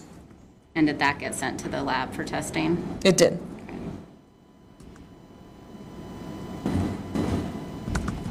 I'm looking at States 59. Can you tell us what this is a picture of? So this is the floor area, and you see the driver's seat of the van and the contents behind the seat. There is a faded red toolbox of sorts that had a red-brown stain on it, as well as, very hard to see in this photograph, but you can see the handle of a saw that was also collected. There's the saw. State 60, is that the saw that was in the previous photo? Yes. And State 61? State 61 is a close-up view of the end of the saw with a red-brown stain on the end. Okay. And was DNA swab collected from the blade, the reddish-brown stain on the? It was. And was that identified as 32A? Yes. Yes. And was that also sent to the lab? It was.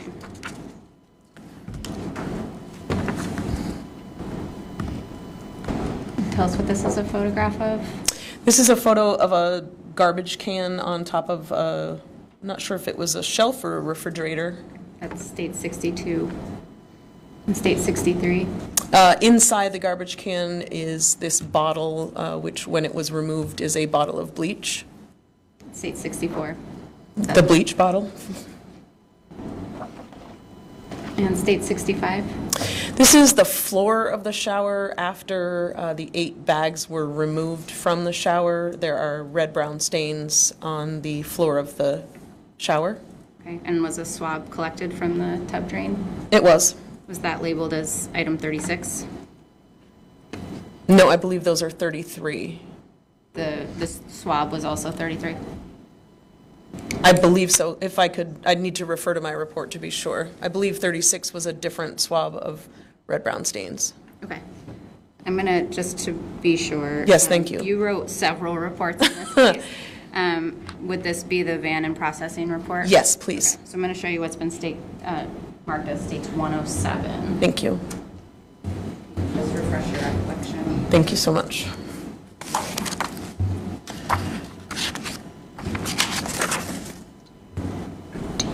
So 33, as depicted by the placard, 33 was 2 swabs of the shower floor that are seen there.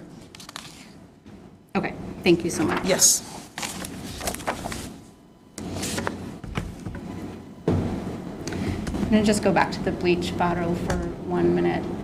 When this picture was taken of the Hannaford bleach bottle, was there a known significance at the time? That the van, we believe that the van had been cleaned. Okay. All right. State 66, can you tell us what this is?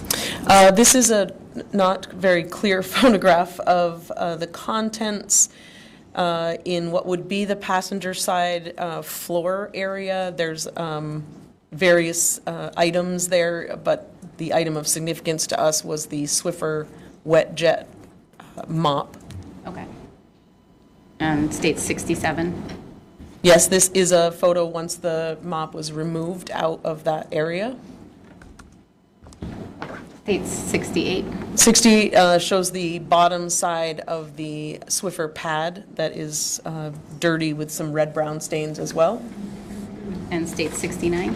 This would be the side that sticks to the Velcro, so the upper side, but you can see that the red-brown stains have soaked through to the other side of the cloth. And State 70? State 70 is a bag that was also located in that area, shown a few photographs ago where the mop was. This is a garbage bag that contained a pair of gloves. Okay. So this bag was not located in the shower, is that? Correct. This was not in the shower. Okay. And State 71? Those are the gloves that were inside of that bag. State 72? This is the center console area of the van, and we're just sort of taking that photograph to show the area, and the next photograph gives you what we're actually taking a photo of. State 73. This ring was recognized by me as being Emily's engagement/wedding ring. Okay. And how did you recognize that? From my time earlier in the day going through social media posts, there's a photograph of Emily and Joseph on what appears to be their wedding day, and the ring is depicted in that photograph. So state 74, is that just a closer? That's a closer view of the ring, yes. And state 75? This is another photograph because on closer examination of the ring, there were red-brown stains on the ring. Okay. And so state 76, is this the photograph that you located on Facebook? That's one of the photographs where I recognize the ring, yes. Okay, and so this is a photograph of Mr. Ferlazzo and Emily Ferlazzo? Yes. And she appears to be wearing that ring. Is that the importance? Yes. Did you also go to the Bear Run condo in question? I did. It was a few days later, but yes. Okay.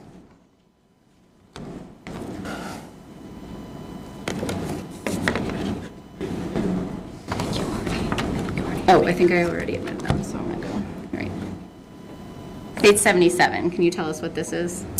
So this is a photograph of the parking area. It is depicting the front of my truck, my cruiser at the time, as the parking lot was rather narrow, but a parking area that goes for the condos. Okay. And state 78? Another view of the condo. And what was the significance of these photographs? This was the condo that Mr. Ferlazzo's sister had rented for the weekend when Joseph and Emily came to visit them. And were you also present for the autopsy of Emily Ferlazzo? I was. Okay. And where did that occur?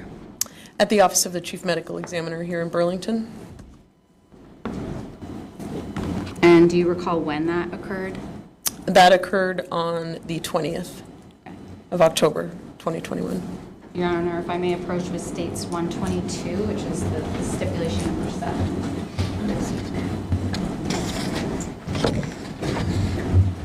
So, what is it?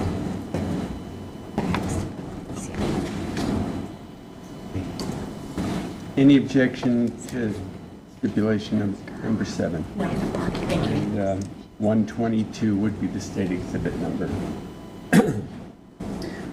Members of the jury, the state and defendant, Joseph Ferlazzo, have agreed that you may find certain facts. This is called a stipulation. 8 black garbage bags were collected on October 9, 2021 by Vermont State Police Detective Sergeant Damie Nolan during a search of the camper pursuant to a valid search warrant. The 8 black garbage bags were transported to the office of the Chief Medical Examiner by Vermont State Police Detective Ben Katz. These bags were x-rayed by Dr. Shapiro at the office of the Chief Medical Examiner on October 20th, 2021. Bags number 1 and number 2 did not contain human remains and were examined by Detective Sergeant Damie Nolan of the Vermont State Police. Bags number 1 and number 2 were in the same condition at the time of their inspection as they were when collected from the camper on October 19, 2021. Bag number 1 was logged by the Vermont State Police as CSST Van 1/CSST OCME, Office of Chief Medical Examiner 1. Bag number 2 was logged by the Vermont State Police as CSST Band 2/CSST OCME 2. Bags number 3, number 4, number 5, number 6, number 7, and number 8 contained human remains, and the contents were examined by Dr. Stephen Shapiro. Bags number 3, number 4, number 5, number 6, number 7, and number 8 were in the same condition at the time of their inspection as they were when collected from the camper during the search on October 19, 2021. Bag number 3 was logged by the Vermont State Police as CSST Van 3 CSST OCME 3. Bag number 4 was logged by the Vermont State Police as CSST Van 4 CSST OCME 4. Period. Bag number 5 was logged by the Vermont State Police as CSST Van 5 CSST OCME 5. Bag number 6 was logged by the Vermont State Police as CSST Van 6 CSST OCME 6.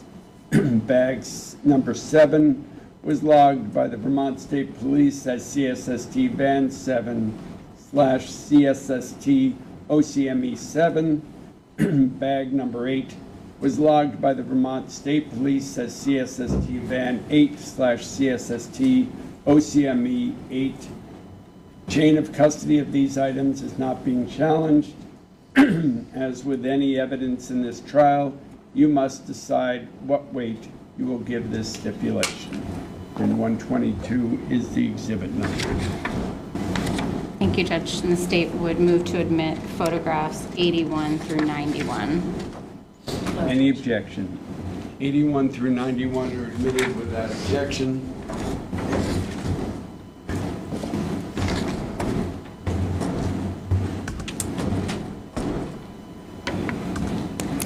Okay.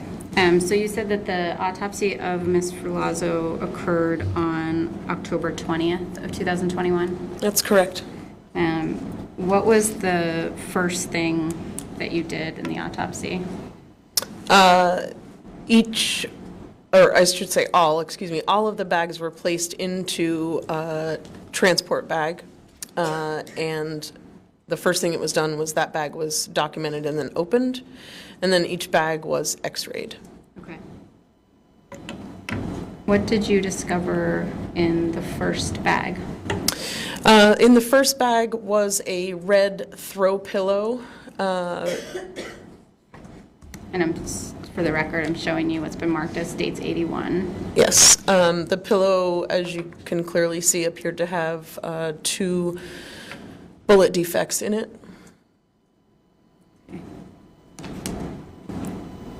And was this throw pillow identified as item 1A? Yes.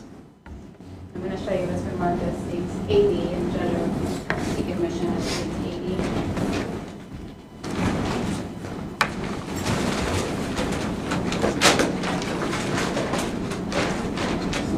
80. That's 80? Yes. Any objection, Ms. Johnson? No objection. 80 is admitted without objection.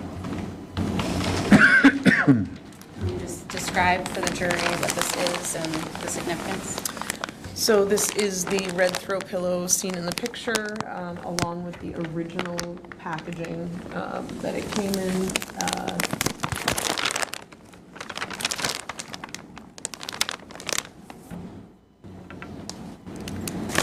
Was a sample of this throw pillow sent to the lab? Yes, I believe there was a sample of it. Yes. And when you saw this pillow in the first bag, did it look familiar to you? It did. And why is that? There was another identical pillow on the couch sitting area of the van. So I'm showing you it's States 82. Is that the other matching Yes, pillow? some very similar, if not identical, pillow.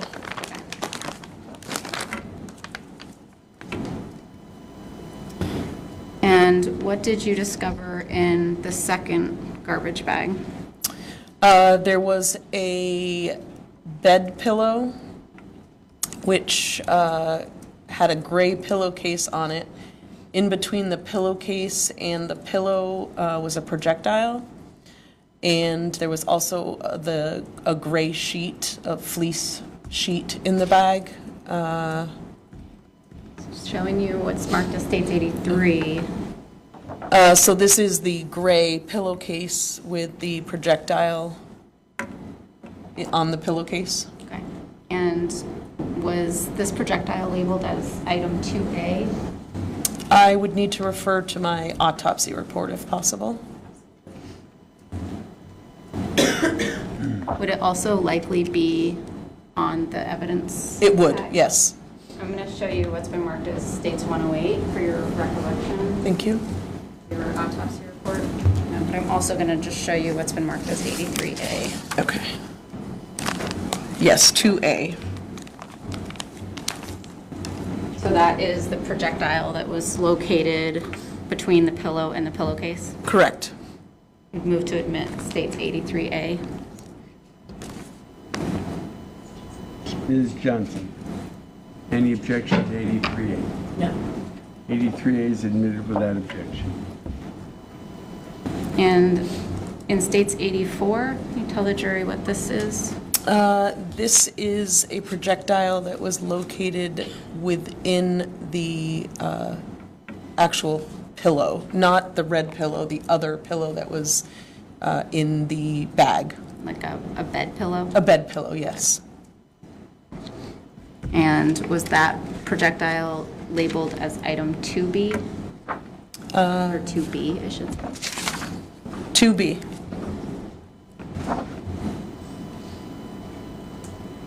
I'm going to show you what's been marked as States 84A.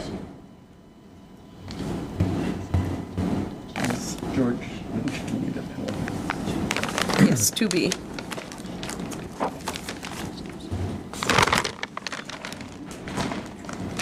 Move to admit States 84A.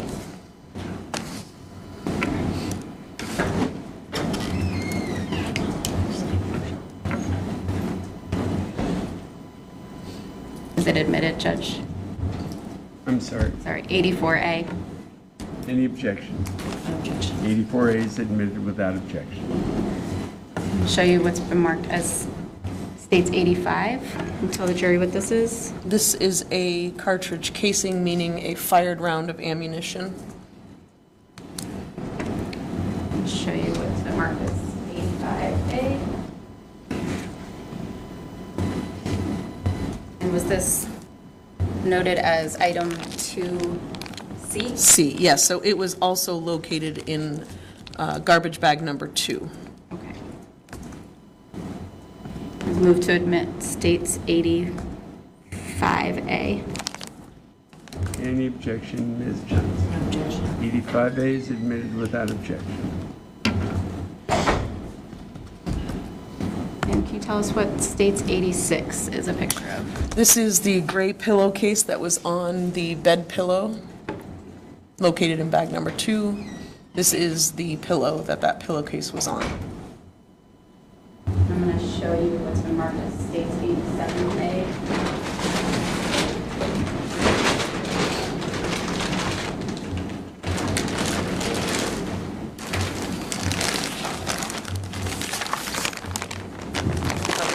Jury, what that is? This is the pillow depicted in that photograph that was in the gray pillowcase.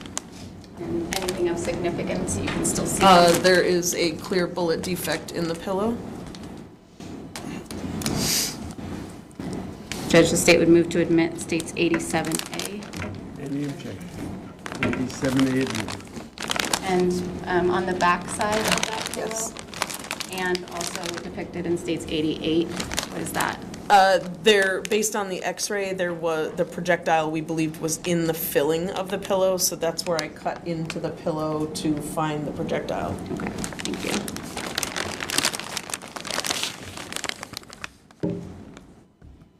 States 89? This is the fitted bed sheet that was also in bag number 2. States 90? These are 2 unfired rounds of ammunition, also located in bag number 2. And States 91? This is a projectile that was removed from bag 4. I'll show you what's been marked as States 91A, and also item 4A. Yes. Can you just tell us again what that is? Yeah, it's a projectile. And that was discovered in bag number 4? Yes. State would move to admit 91A. No objection. Admitted without objection. And was that item, that last item sent to the lab for testing? It was.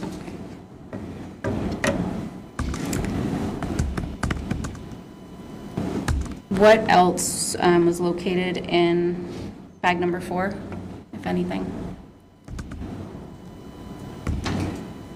Sorry. Emily's head. Okay. In looking at that, were you able to determine Emily's identity? Yes. And how were you able to determine that? I recognized Emily from photos. Okay. I'm gonna enter stipulation number 8, Judge, states 123. Any objection, Ms. Johnson? Stipulation number 8. Members of the jury, the state and the defendant, Joseph Ferlazzo, have agreed that you may find certain facts. This is called a stipulation. 8 black garbage bags were collected on October 19, 2021 by Vermont State Police Detective Sergeant Amy Nolan during a search of the camper pursuant to a valid search warrant. The 8 black garbage bags were transported to the office of the Chief Medical Examiner by the Vermont State Police Detective Ben Katz.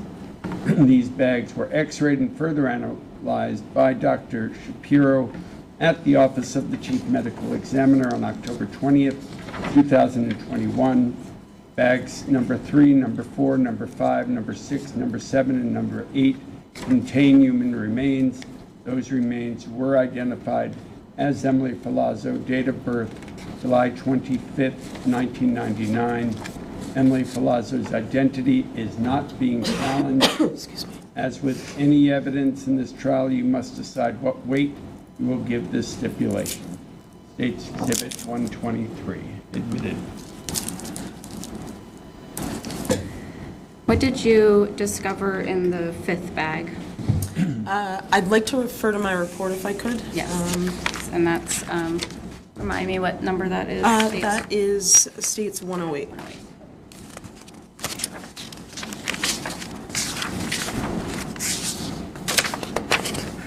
Okay. Bag number 5 contained a right arm and a left foot. And what did you discover in the 6th garbage bag? Bag number 6 contained the rest of the right leg. And the 7th garbage bag? Number 7 contained Emily's torso. And the 8th garbage bag? Left arm and right foot. And did you also collect swabs from the remains found in these bags? From the remains, no. A DNA card was collected to have a sample of Emily's DNA, but the handles of the bags had been swabbed on scene on the 19th. Okay, I was referring to the DNA card. Can you tell the jury what that means? Sure. During autopsy, because it's always standard protocol to have a DNA sample of a victim or a decedent on file, so a blood sample is taken, a drop of blood is placed onto a card, and that's called a DNA card. Okay. And was that DNA card labeled as item 15? Are you able to, is it in your report? Yes. Yes. Okay. And was that sent to the Vermont Forensic Lab for testing? Yes, it was. When you were examining the remains, did anything about a particular area of the body surprise you given what you knew about the investigation? Yes. What caught your attention or what surprised you? Dr. Shapiro actually drew my attention when he was examining Emily's torso. Okay. And so did you look for yourself to see what had caught his attention? I did. And what about the body did you observe? Several stab wounds in Emily's torso. Okay. And what were the What were the sort of approximate location of these stab wounds?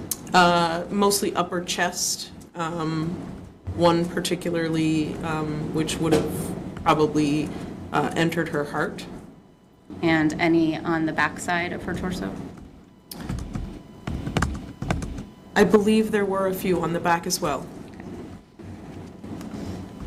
And so did learning of this additional information during the autopsy lead you to search for anything additional in the van? Yes, so because I was at the autopsy, my partner, Aaron McNeil, had shown up in the later evening on the 19th. So on the 20th, because I was going to the autopsy, he was sort of overseeing we thought we were wrapping up processing, but learning this information during autopsy, the focus then became collecting all knives found in the van, excuse me.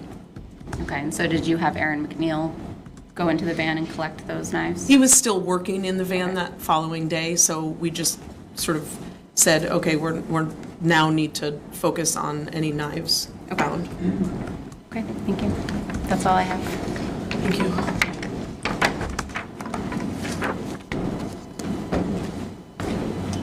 You ready?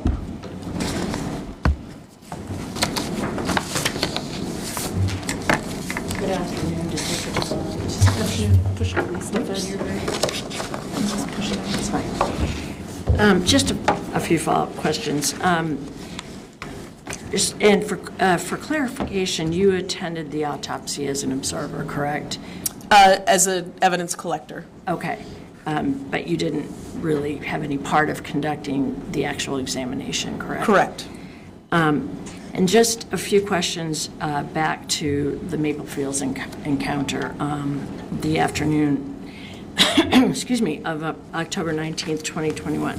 You already testified that when you were walking with Mr. Ferlazzo to your vehicle, you had observed him seeming as if he might pass out, and you asked to put your hand on him. Correct.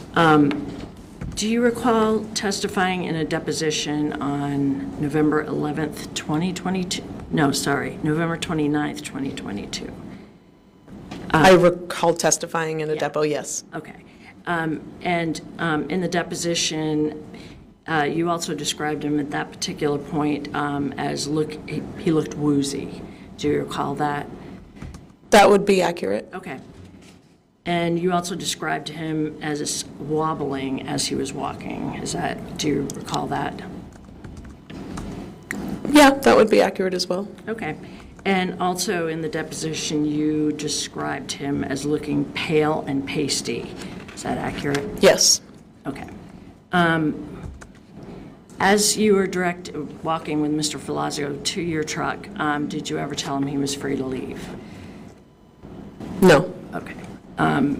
But he was essentially in custody, correct? No, not at that point. So if Mr. Ferlazzo had tried to walk away at that point, though, you probably wouldn't have allowed it, correct? I would not have allowed it. Okay. I'm just briefly, when you arrived at the St. Albans Vermont State Police Department, Vermont State Police Barracks, there was not an interview room available at that time, correct? Correct. And Mr. Ferlazzo had to stand, everyone was standing and waiting in the hallway until the interview room cleared out, correct? There were 3 of us with Mr. Ferlazzo at that time in a hallway, correct. Okay. And you had stated in your report, as well as your deposition, that you offered Mr. Ferlazzo a chair as well as some water because, as you stated, he appeared physically exhausted and barely able to stand. Is that correct? Yeah, he was leaning against the wall. Okay. I have no further questions. Thank you. Thank you. Okay.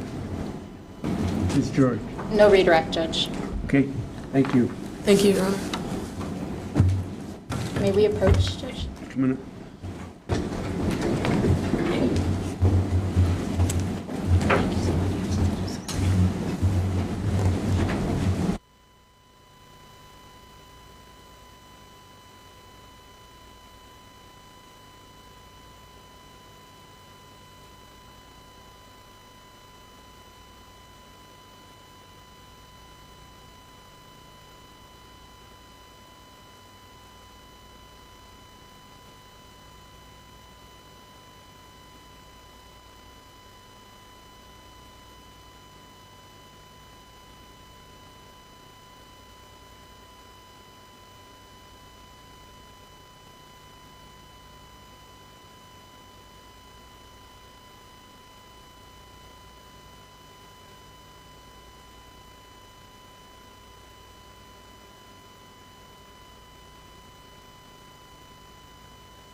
Tomorrow so we're going to break for today. Tomorrow is a shorter day, but I'm going to ask you to get here a little early.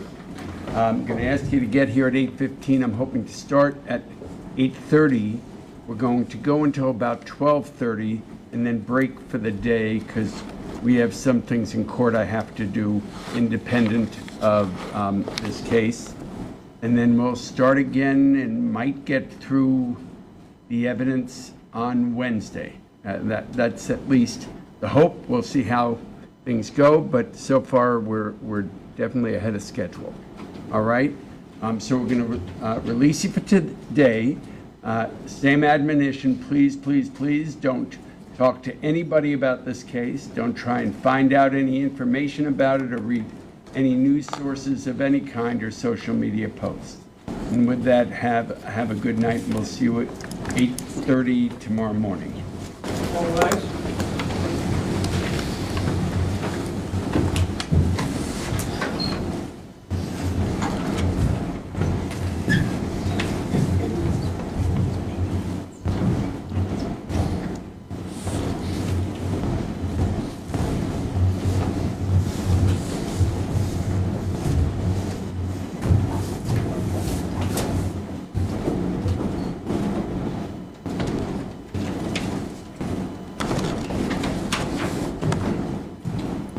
Any other issues anyone wants to discuss outside the presence of the jury before we break for the day? No, Judge.